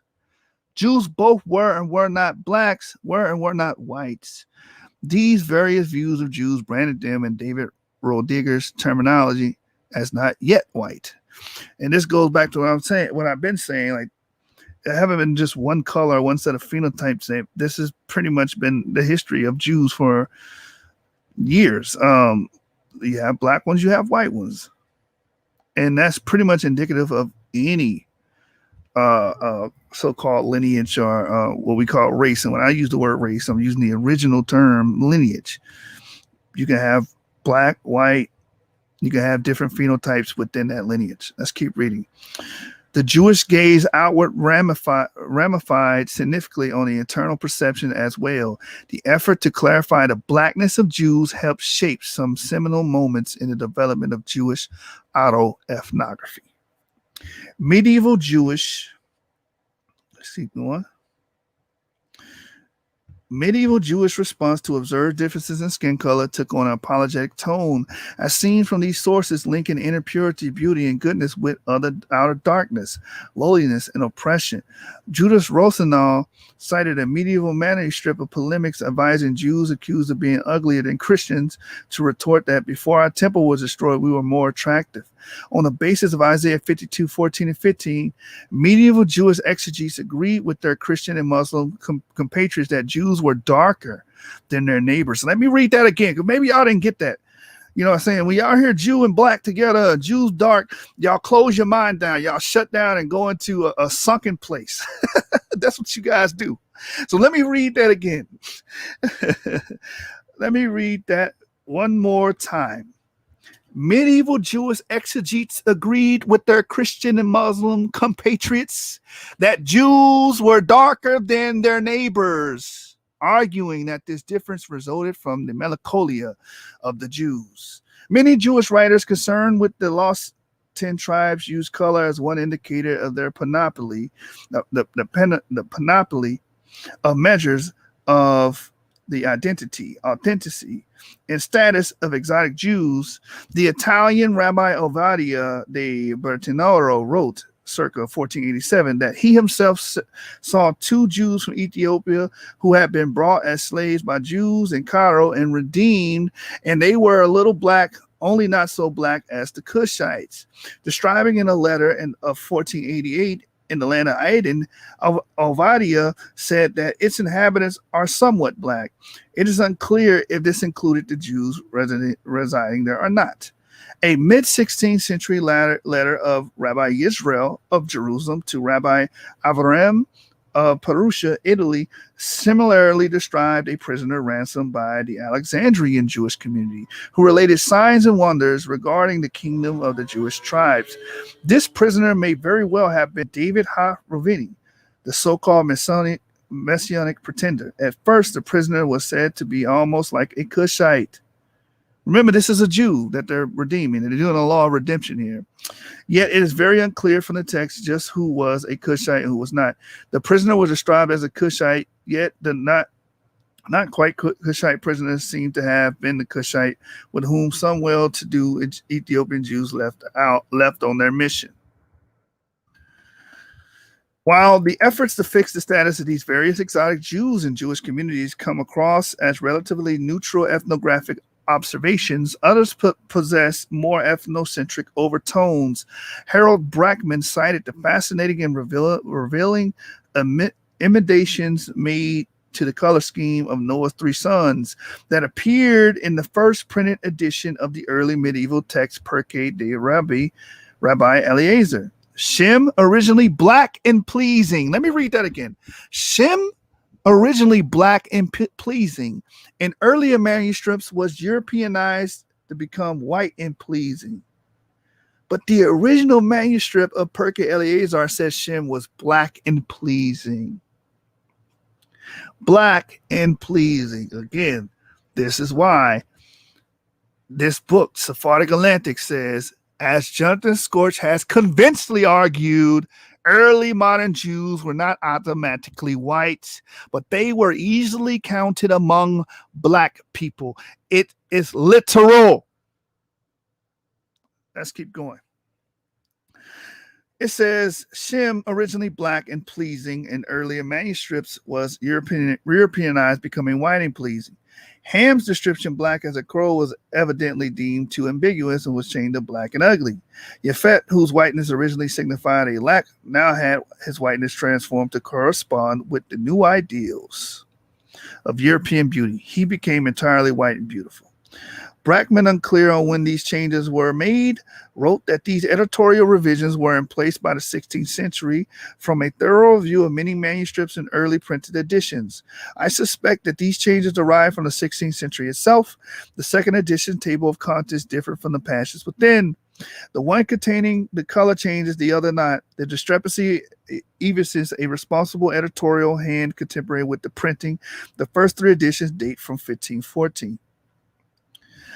Constantinople, 1544, Venice in 1567, and Sabioneta. This desire of some Jews to clarify their own color had everything to do with their white cultural surroundings. Indeed, that the medieval author of Nishon and Yashun had provided a second retort to the changes of their Jewish ugliness and blackness, which hinted at the increasing admiration, however begrudging, of European aesthetic norms and values. And one should also answer that the Gentiles are fornicators and have sex during the day and see the faces of beautiful paintings and give birth in their image, as it is written, and the sheep conceived when they came to drink before the rods. Genesis 30, 38, 39. Despite external resistance, early modern Sephardim of the upper classes hewed away the previously emphasized medieval differences between Jews and Christians. As has been often noted, much of the Sephardic self-image was constructed with the same tools and materials as the Christian Iberians. Scholars had long touted the extraordinary degree of Sephardic assimilation into the fluency and general Iberian cultures from high to low. Already, the generations before the expulsions had thoroughly integrated secular and Jewish theological and philosophical speculation. The Messianism of Shlomo Moko and other crypto-Jews and former conversos showed immense overlaps with the Spanish and Portuguese Christian millenarianism. Yosef Yerushalmi, and others have demonstrated the degree to which Sephardic secular literatures after the expulsion reflected contemporary European and especially Iberian literary and aesthetic standards. Calderon, Gongora, Quevedo, listed by Bodian as recurrent citations. Some elite Iberian Jews and conversos aspired to claim noble lineages. They insisted on their own purity of blood.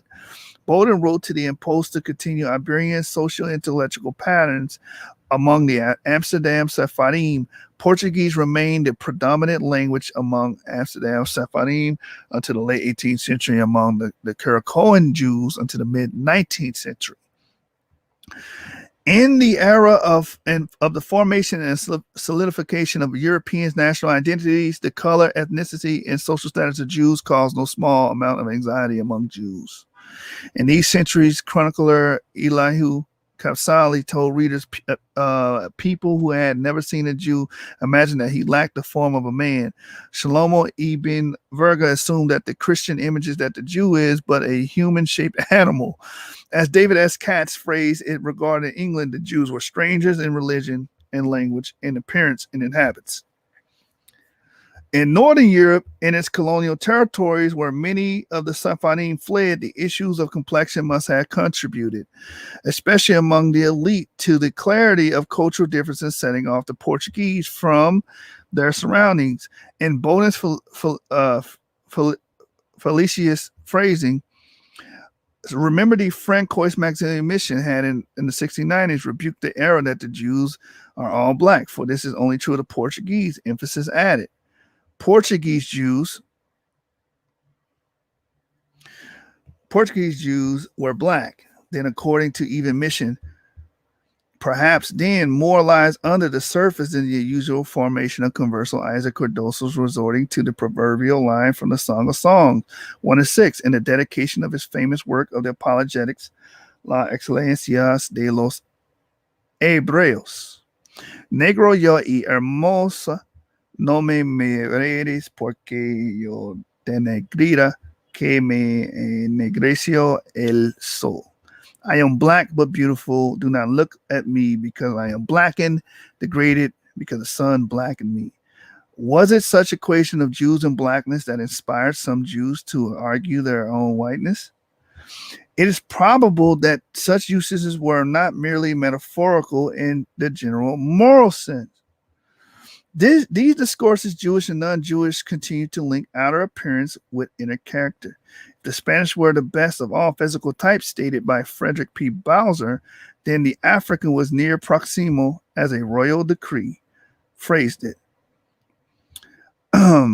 John Francis Gemelli Carre, a lawyer who left Naples in 1683 to travel around the world, described at one point toward the end of his 600-page account of the journey the village of San Lorenzo de los Negros in New Spain. This place being all inhabited by blacks look like some part of Guinea, but they are handsome and aptly themselves to husbandry. They are descended from some runaway slaves, and they are afterwards permitted to remain free, upon condition they should not entertain any fugitive blacks, but restore them to their owners, which they religiously observe. These blacks whose civility was proved by their adhering to social contract to cease aiding and abetting resistance to the slave economy possessed a more pleasing appearance than their uncivilized cousins in Africa. John Gemelli Carte's text thematized this link, but they are handsome and apply themselves to husbandry. Their attractiveness went along with their productivity, indeed existed because of it. Conversely, English traveler to the East Henry Blunt noted that the distinctive Jewish appearance derived from wallowing in the dirt and the sun makes them more swarthy than others. So they're trying to explain that the reason why these people are black is because they're dirty and they've been in the sun. Let's keep reading. It says race, as their usage testified, was also portmanteau term. Lancelot Addison made distinctions between some of the components of race in his famous 1675 book link description of the Jews of Maghreb. The Jews in this continent much resemble the Spaniard and Portuguese in their stature and complexion, but are much different in their nature and disposition as being more flexible, sequacious, especially in things whereby they may reap advantage. Sephardi apologists sometimes produce a similarly racial discourse of superiority. Manasseh ben Israel resorted to the same rhetorical strategy in a oft-quoted dislocation of the Jews and Native Americans. The latter could not descend from the former, since the Jews were the best disposed people of the most handsome looks and most beautiful understanding in the world. How then could these be the Indians, who lack all of this, being ugly in body and with rude understanding?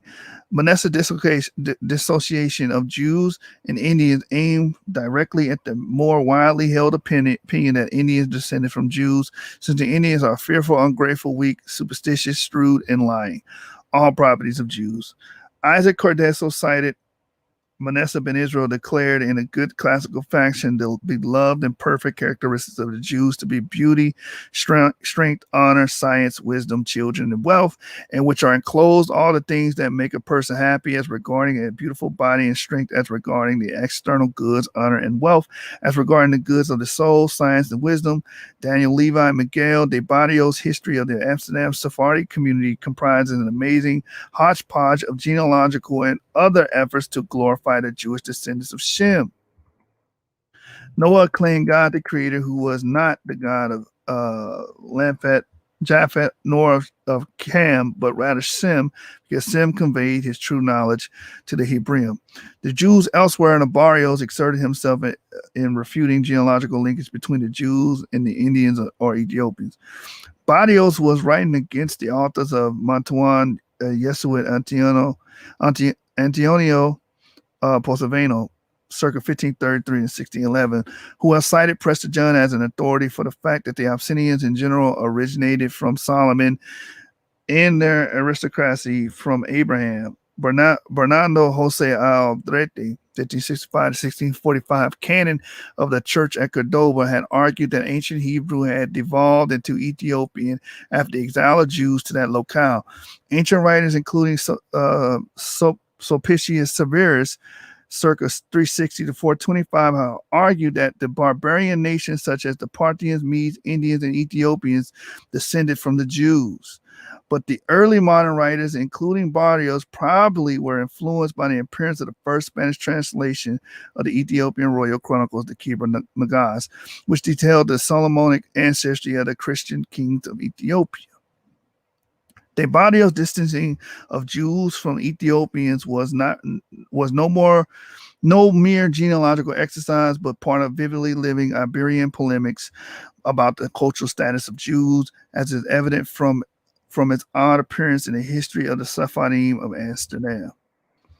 Both the Jewish and general discourse in which Sephardic Jews participated glorified whiteness and denigrated blackness.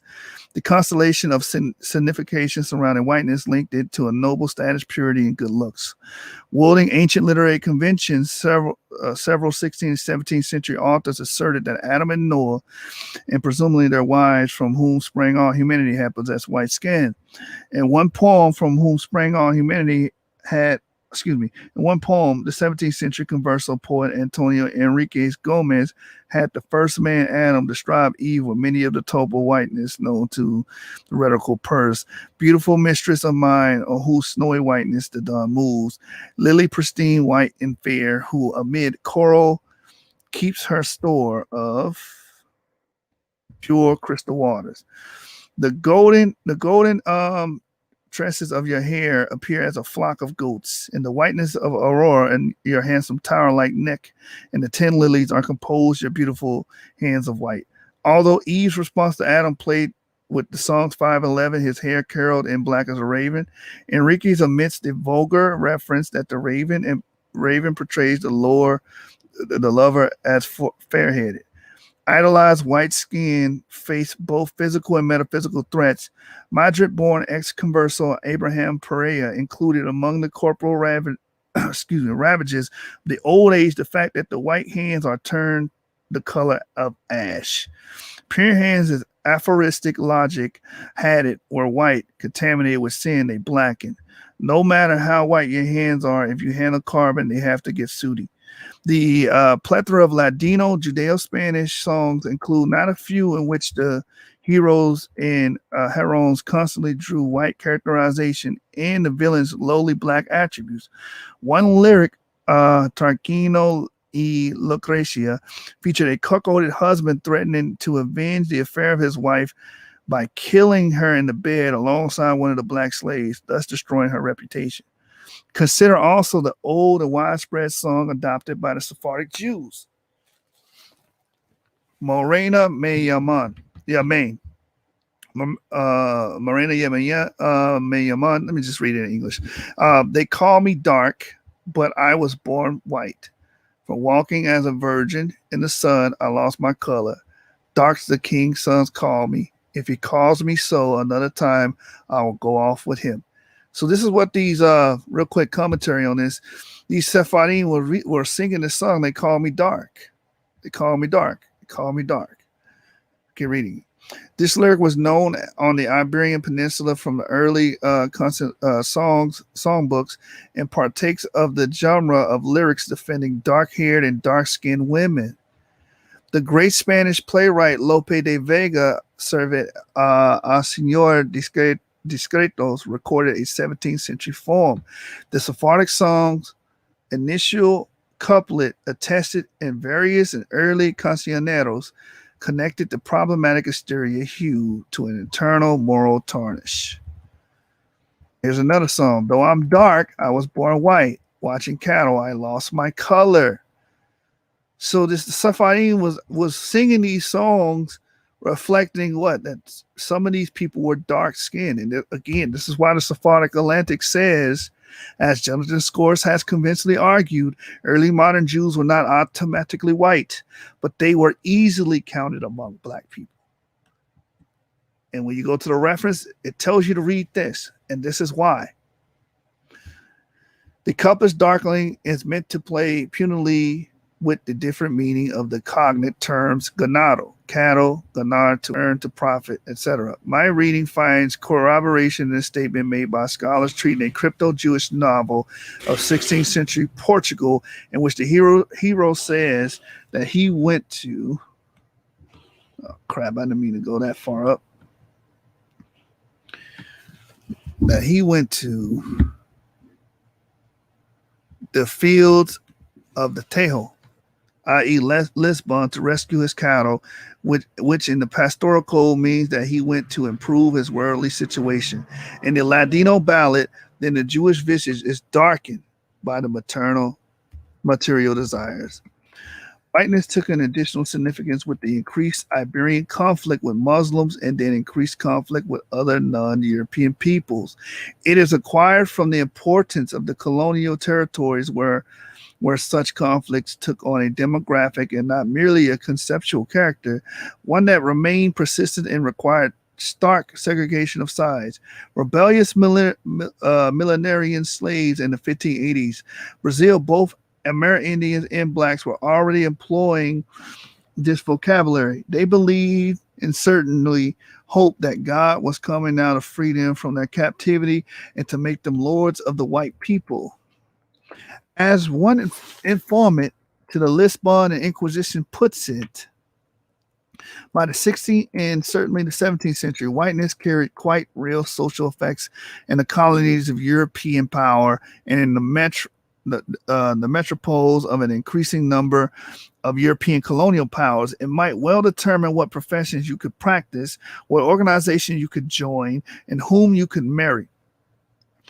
Mim de Sá died 1572. Governor of Brazil included in his will a provision allowing a share in his inheritance only to descendants who married a white old Christian.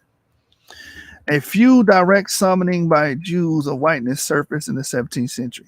These point to an abstract but operative concept among the Jews of whiteness as an indicator of status, respectfully attainment, for a reason left unclear by documentation. Manuel Nunes, a Portuguese merchant of Amsterdam, required in 1610 corroboration of his social stature. Perhaps some question about his genealogy threatened his status and entry into the Portuguese nation in Amsterdam.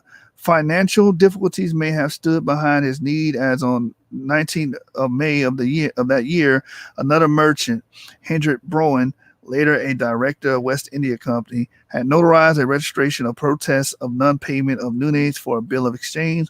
So on 15 September, no fewer than 6 days, 6 other Sephardim friends or associates acting on Nunes' initiative appeared before a notary public.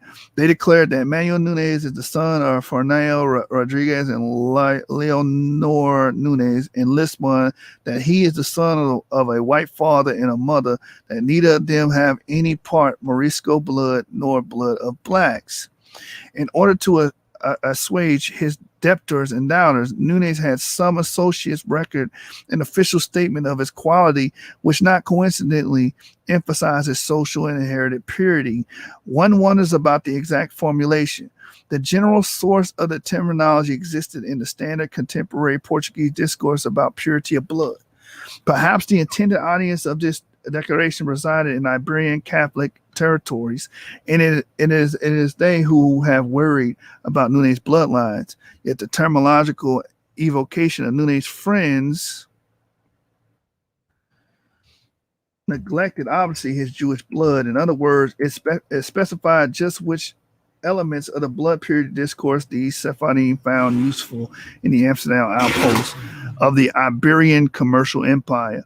Another summoning of Jewish whiteness, no less significant despite its coming from a non-Jewish source, emerges from a license to practice medicine awarded in 1684 by the University of Padua to Yaakov ben Shemuel Levi.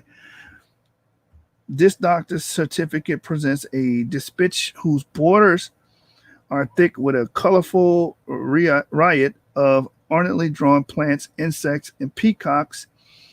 In the center of the right panel stands the Latin text declaring the recipient's approval by the University Senate. In the center of the left panel, the portrait, what assumes must be a young Jewish graduate, pale and clothed in modest somber guard of a physician, has been painted into a laurel red, which in turn is held aloft by black servants dressed in colorful exotic outfit. The symbolism speaks clearly. The white physician rides on the support of the black servant in medicinal plants, both products extracted from exotic locales. This certificate presumably represents a standard template into which each graduate portrait was then painted. The stylistic differences cannot be missed. Jews who increasingly were allowed to study medicine at a European university in the 17th century could take advantage of an educational and economic system built on the backs of excluded non-whites could construct their own status as whites.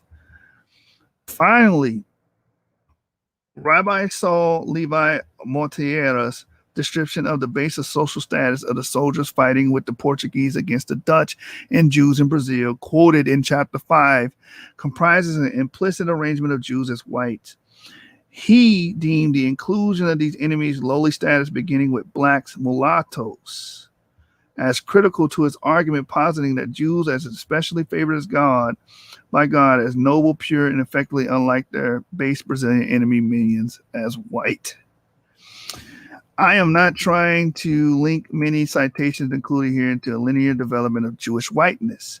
Rather, statements about Jewish whiteness emerged when there were specific forces made them useful, important. Such was the case everywhere. For instance, Rabbi Beria Baruch B. Isaac Shapira died 1664 in Constantinople, cited in a sermon that previously discussed the passage from Pirkei de Eleazar, leaving intact the original scheme for the three sons of Noah. Shem equal black and pleasing.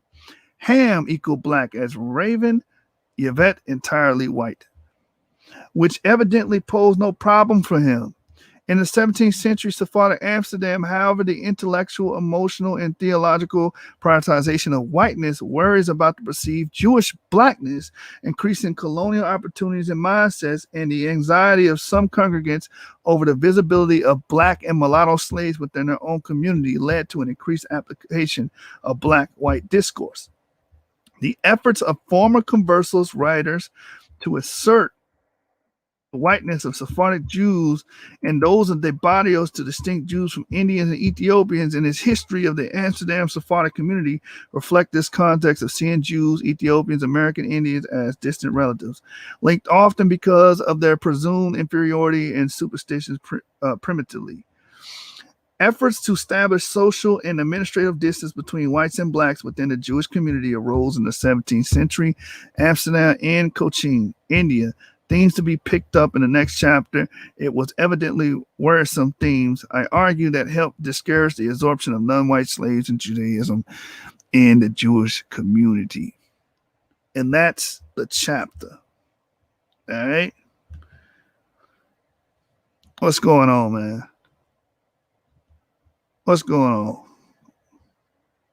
Yeah, right. The Pirkei de Eleazar, India Negro Datar says, the Pirkei de Eleazar says Shem is the blacks. You're right. And he ended the chapter with that again.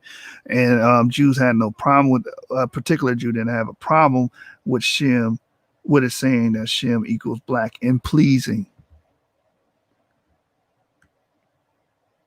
Yeah, they did do that. He admitted that was being changed during the 16th century. They changed the original text that did say black and pleasing. They changed it to white and pleasing because during this time, this is when all of the racial concepts started to hit the scene.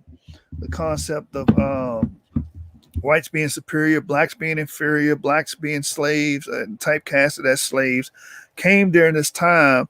So it became conducive to try to identify as white as versus black. Well, as we did, he brought many sources pointing out that you had black Jews. You had black Jews in Amsterdam. You saw the black Jew in New York and his daughter being described as dark and comely. And if you wanted to look like a Jew, you would have to rub walnut husk on your skin until you gain the indelible hue to look like a new Negro on the coast of Guinea. So again, this is why we read in the Sephardic Atlantic One more time. Early modern Jews were not automatically white, but they were easily counted among black people. That's why. We read about the light skin that the Jews of Jamaica were considered to be light skinned blacks. We read about the chief ruler of the synagogue in England being called the big. He was big and black. There's no way around it.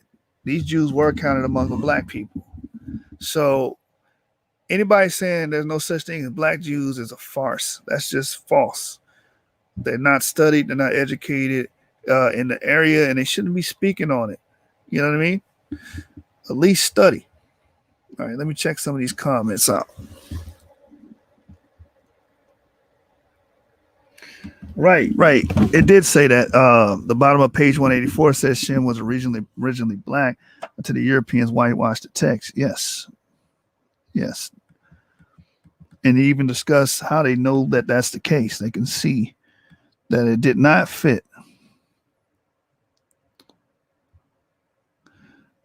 Yeah, man. Hey, shalom to everybody. Hit that like button, man. Hit that like button. Source Gang, 7 Gang over everything. You know how we rocking, man. He said, my scholarship is needed on Burying TV. I will gladly do a PowerPoint presentation on Burying TV. Just, send a shout out for me.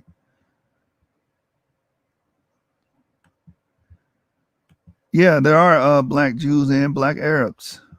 Like I have a book right here. Maybe I should scan this one in next. Russia and the Blacks, Blacks in Russia, I think it's called, and it quotes Golden D. Hunger, which is a Negro Russian, and she went through the records of the Russian Tsars, and they listed Negroes as Jews and Arabs.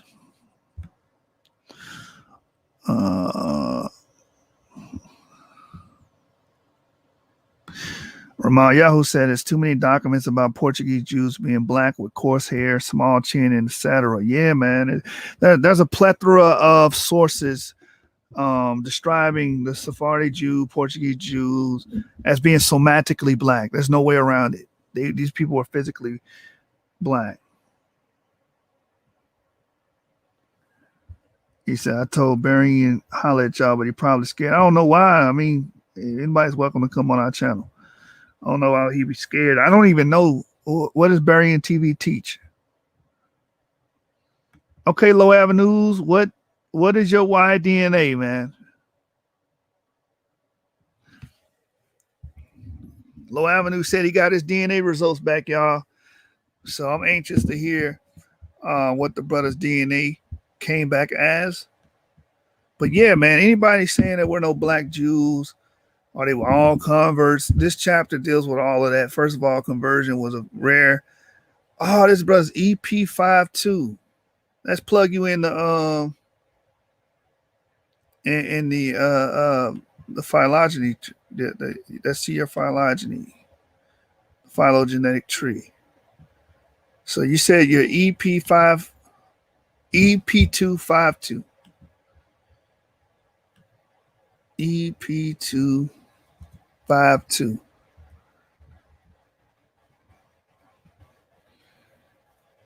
All right. I'm going to put it on the screen. Let's look at it together. I think Ngozi said he EP252. I may be mistaken. But we love dealing with DNA here.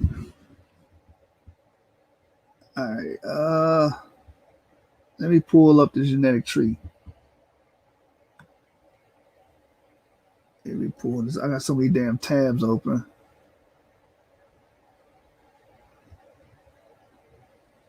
DNA ancestral marker. What is it? Yeah, DNA ancestral marker. Genetic homeland. Yeah, here it is right here. All right, so let's look at your tree real quick. Of course, you went from E1B1A. So you're under EU174. That's your clade. EU174. See, you see it right there? EU174 P252. Found in haplogroup E1b. So if you go up here, U174, you descend from EM2 and EB38. E1B1A. So you were stressing for no reason, man. I told you, like, if you're African American male, most likely you're going to be E1B1A. Of course, yeah, 81.6% West African. All right, so Ramal Yahoo said he has dialogues about Israelites, DNA and stuff. Faithful to God be on there teaching that blacks can't be Jews unless they are converts. Yeah, that's racism. Anybody saying, "Oh, well, blacks can't be Jews because they black," that's if you base it off skin color, that's modern racism. Because just because someone's black does not eliminate them from a pedigree or a lineage. It doesn't work that way. It has nothing to do with skin color. It has everything to do with a lineal descent. School of Skill says, in my opinion, stay away from burying TV, a bunch of name calling, slandering, and lying on Hebrew. Yeah, that's all these channels, man. Tell me something I didn't know. That's all these channels, bro. Like a lot of these channels, man, they don't have no scholarship, so they gotta lean on what you call it. They gotta lean on and depend on ad hominem attacks and logical fallacies. They don't have anything else in the chamber. They ain't got no bullets. You know, dealing with us, you're gonna have to come with it. We don't play over here. You're gonna have to come with knowledge. You're gonna have to come with sources, citations, articles. We want to know where you're getting this stuff from. Or are you just freestyling off the dome and making up stuff as you go with ad hoc and post hoc arguments? So yeah, man, welcome. Hey, tell them to come over here. I have a discourse and a dialogue with them over here. We can talk about this. You guys allergic to Jews being black? Jews is allergic to Jews being black. Ain't that something? Let me see if I can find that reference in the book Hybrid Hate about the Jews being semantically black. Yeah, here we go.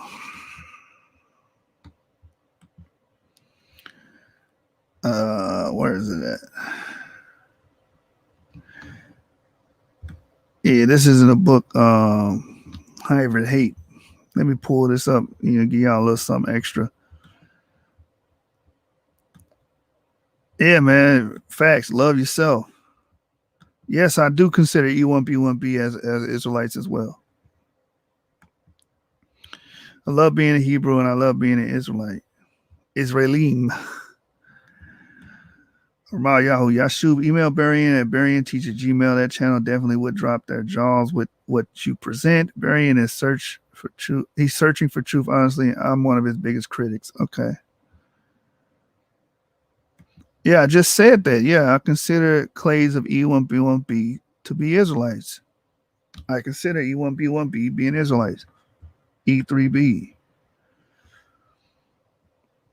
In my model, I have Abraham, Isaac, and Jacob having EP2, and EP2 can make E1B1A or E1B1B. So the 12 tribes would eventually divulge into E1B1A and E1B1B from my perspective. So I consider those with E1B1B as Jews. All right. And my model's a little bit more complicated, so it's not cut and dry as some people try to make it. Let me share the stream so you guys can see what the source in Hybrid Hate by Tudor Parfit. If y'all haven't seen it, I did a whole series where I read Tudor Parfit's book about the African American and African Jews from the beginning, the forward, prologue, all the way to the end. All right. Let's start here, page 42. This is Hybrid Hate by Tudor Parfit, page number 42. It says Sander Gilman, among others, has pointed to the Gentile perceptions that Jews were just as black as Negroes. According to Gilman, Jews were quite literally seen as black. Gilman 94. As Melamed following Gilman put it, there was a strong European tradition dating back to the Middle Ages, which maintained that Jews were black, or at least swarthy, and finds sharp expression in modern anti-Semitic literature. It's Melamed 2003.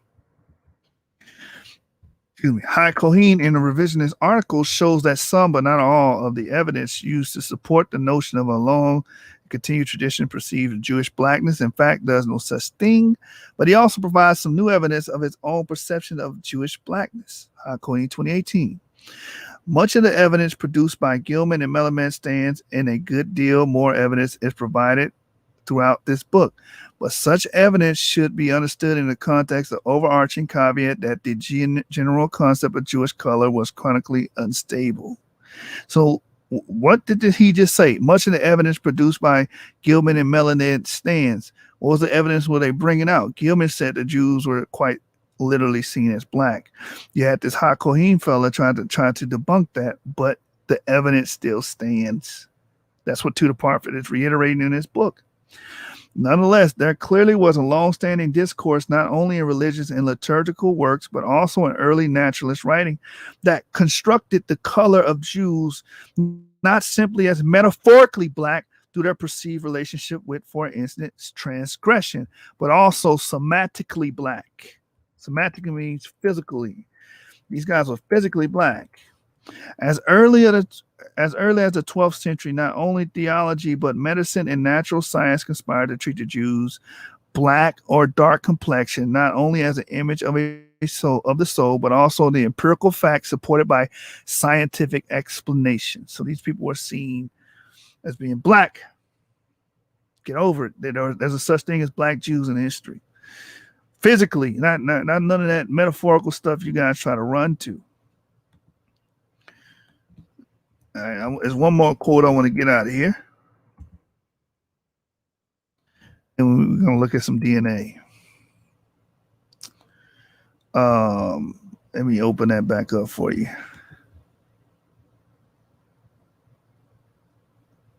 Oh, the Papian people have haplogroup D. That's what's up. Kayam, my email is HebrewJedi@gmail.com. You put it in the chat. HebrewJedi@gmail.com.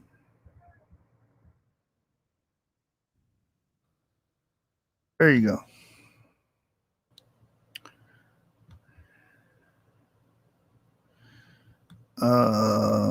What are you saying? Thanks. Nazarene says, thanks, Aki. What do we say of the blacks of Papua New Guinea? Are they E? And the brother responded said they're D.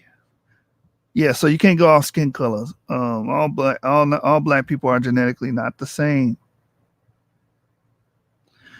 My opinion on Tudor Parfit is like my opinion on a lot of authors. They're just giving a objective, for the most part, objective standpoint on it. So just like he put in his book, he's like, look, the evidence stands that these people saw and witnessed black Jews, and they were somatically black. So I like him because he's objective and he's honest about it. So I think he's a really good scholar.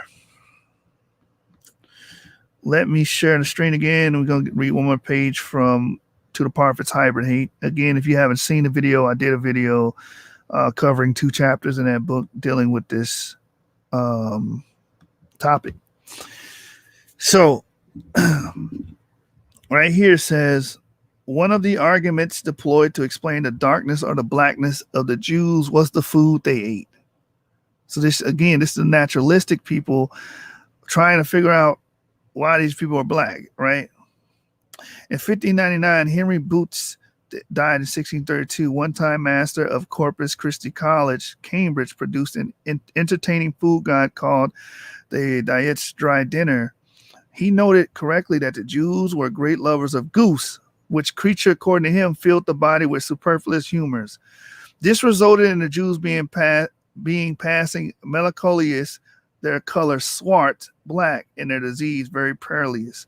So he was saying, well, these people are black because they ate goose meat. Let me keep reading. If they had eaten hair instead, he opined, they might possibly have become paler and more beautiful. Indeed, the Italians, he observed, had a saying, which speaketh thus of a fair man, he have eaten a hair. So this is the type of stuff that they believed during this time, and it was trying to explain the phenomenon of these Jews being black. Oh, it's because they ate goose, and then if they would actually eat hair, they would become white. So again, this is more proof that these people saw these Sephardim as being black. All right.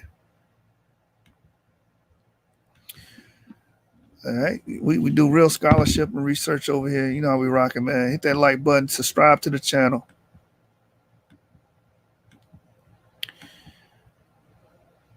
All right. Should I even go into what should I go into? DNA? Let me open up my Google tab real quick before we close out. He said, bald head reason at its finest.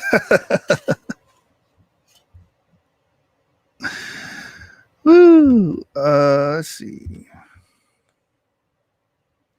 On that E3B thing, I do have something about the Cape Verdeans.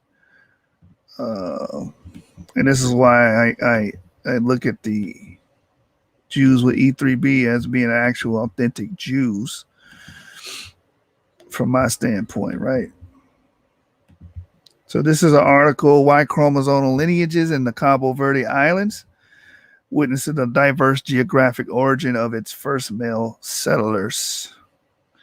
You read the abstract, it says the Y chromosome haplogroup composition of the population of the Cabo Verde archipelago was profiled by using 32 single nucleotide polymorphisms or SNPs markers and compared with the potential source potential from Iberia, West Africa, and the Middle East.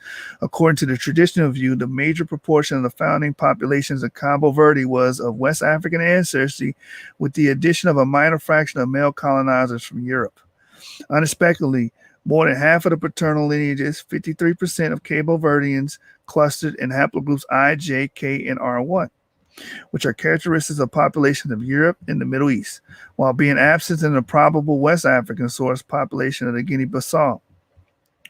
Moreover, a high frequency of J lineage in Cabo Verdeans relate more closely to the population of the Middle East and probably provides its first genetic evidence of the legacy of Jews, because again, the J marker is considered a Jewish marker in secular fields. It says in addition, but here's the point I want to point out, right? In addition, the considerable proportion, 20.5% of E3B M81 lineages indicates a possible gene flow from the Middle East or Northeast Africa, which at least partly could be ascribed to the Sephardic Jews. So E3B being among the Sephardic Jews, that's why I do not discount them. Right? All right, so should I do one more? Before you let me reiterate about the E3A sample or E1B1A samples found amongst Jews as well before I close out. Because we try to do interdisciplinary studies here. We don't just go history or anthropology. We do anthropology, archaeology, genetics, and history all together. We do it all together. Interdisciplinary studies. So what I want to do is go back to family tree DNA, and we did this the other day as well.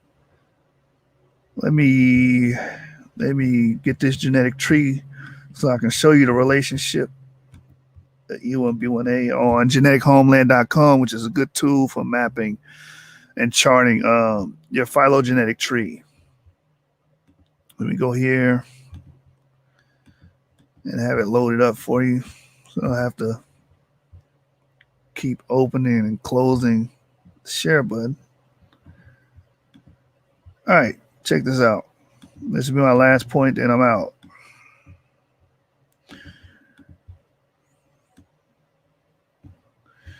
So if you go to Family Tree DNA and the Jewish E Project, we was talking about this yesterday. Of course, there's a bunch of E3B examples. Like you cannot exclude E3B from the Jewish experience. It's just impossible. Look, EM35, EV22, more EM35 samples. I think is the most popular. But if you scroll down, EM34, stroll down, these are all samples from modern Jews, right? You'll see EM2 here in a minute, right here. EM2, these are all Jewish people. There are 5 clades of EM2. One of them is of unknown origin. One of the E12s comes from Hungary and is actually Ashkenazi. It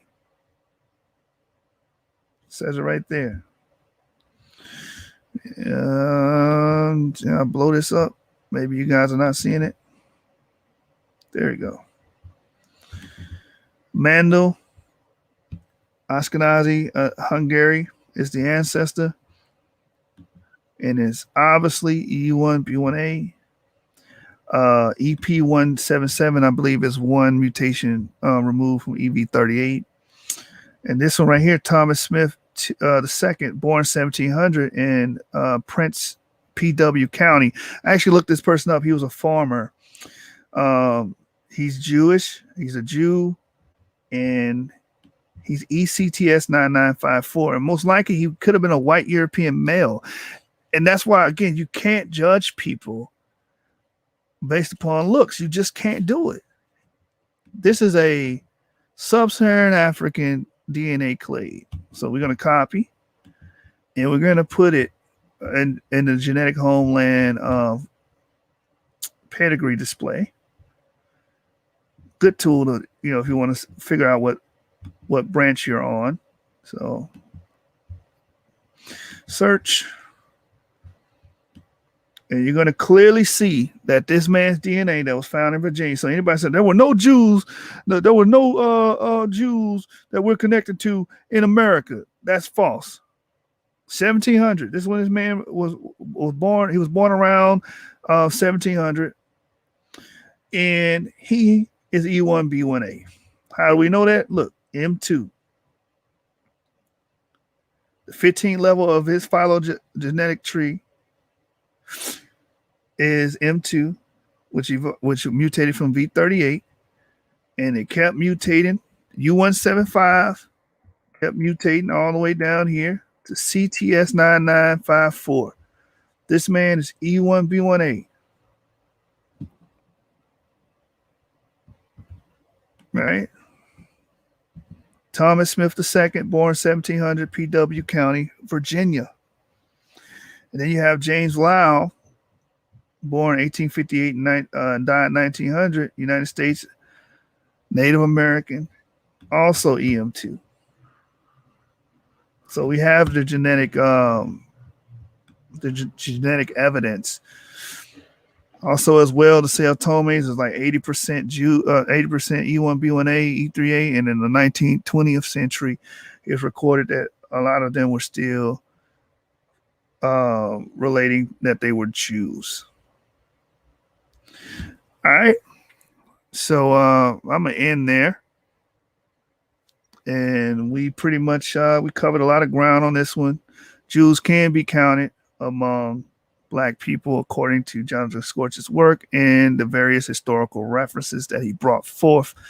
The fact that they said in order to be a Jew, you have to rub your skin with walnut husks until you gain the indelible hue of a new and gain the complexion of a new Negro of the coast of Guinea, the congregation of Black Jewish men in Amsterdam and in England, one of the rulers or the rabbis being described as big and black and fierce. What we read in Tudor Parfit's work about the Jews were somatically black. They were physically black, and you had the naturalists and these dietitians that were trying to figure out why they were black. Oh, well, maybe it's because they eat goose meat. That's why they're dark. But if they ate rabbit meat, they would become white. So these people are actually physically seen as black, counted among Black people. We read the book and the historical sources. With that, I say shalom. Let's get it. 7 gang, Source gang over everything. Now we rocking, man. Hit that like button, subscribe to the channel. Tune in tomorrow. Brandon Israel is going to be dropping some pertinent information on migration patterns and DNA. You don't want to miss it. Let's look up the video file. Let's play this. Let's end it with this.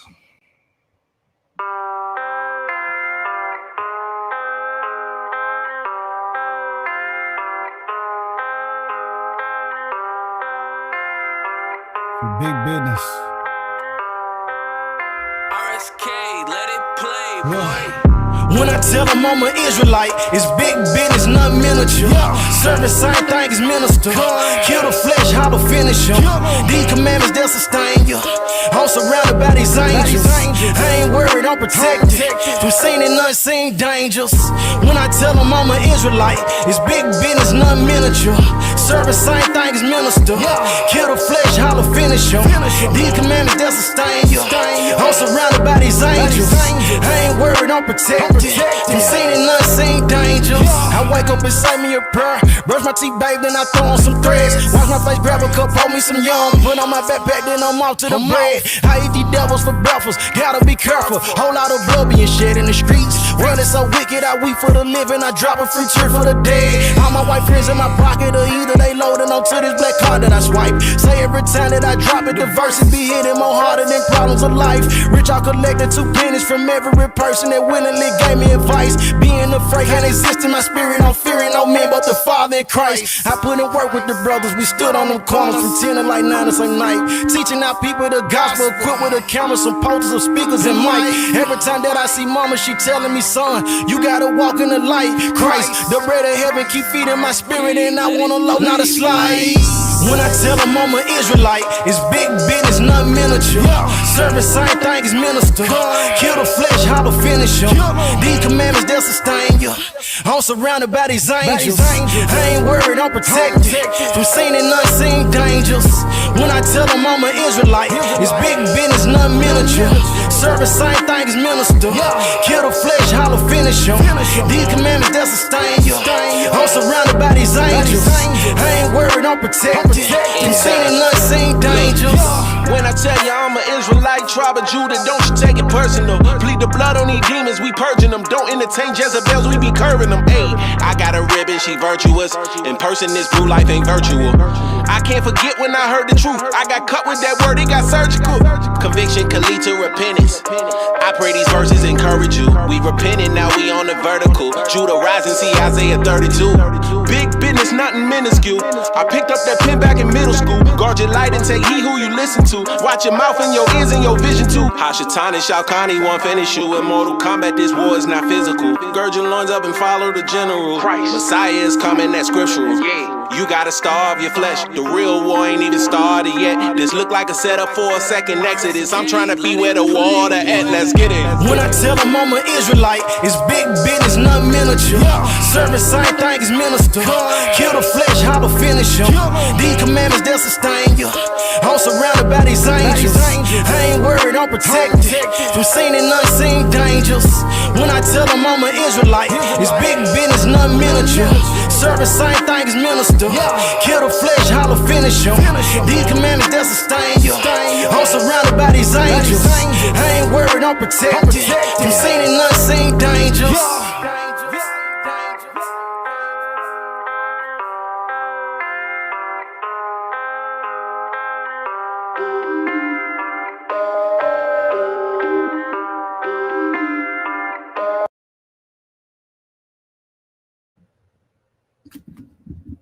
Seven candlesticks up, and ain't a debate, it's a stick up.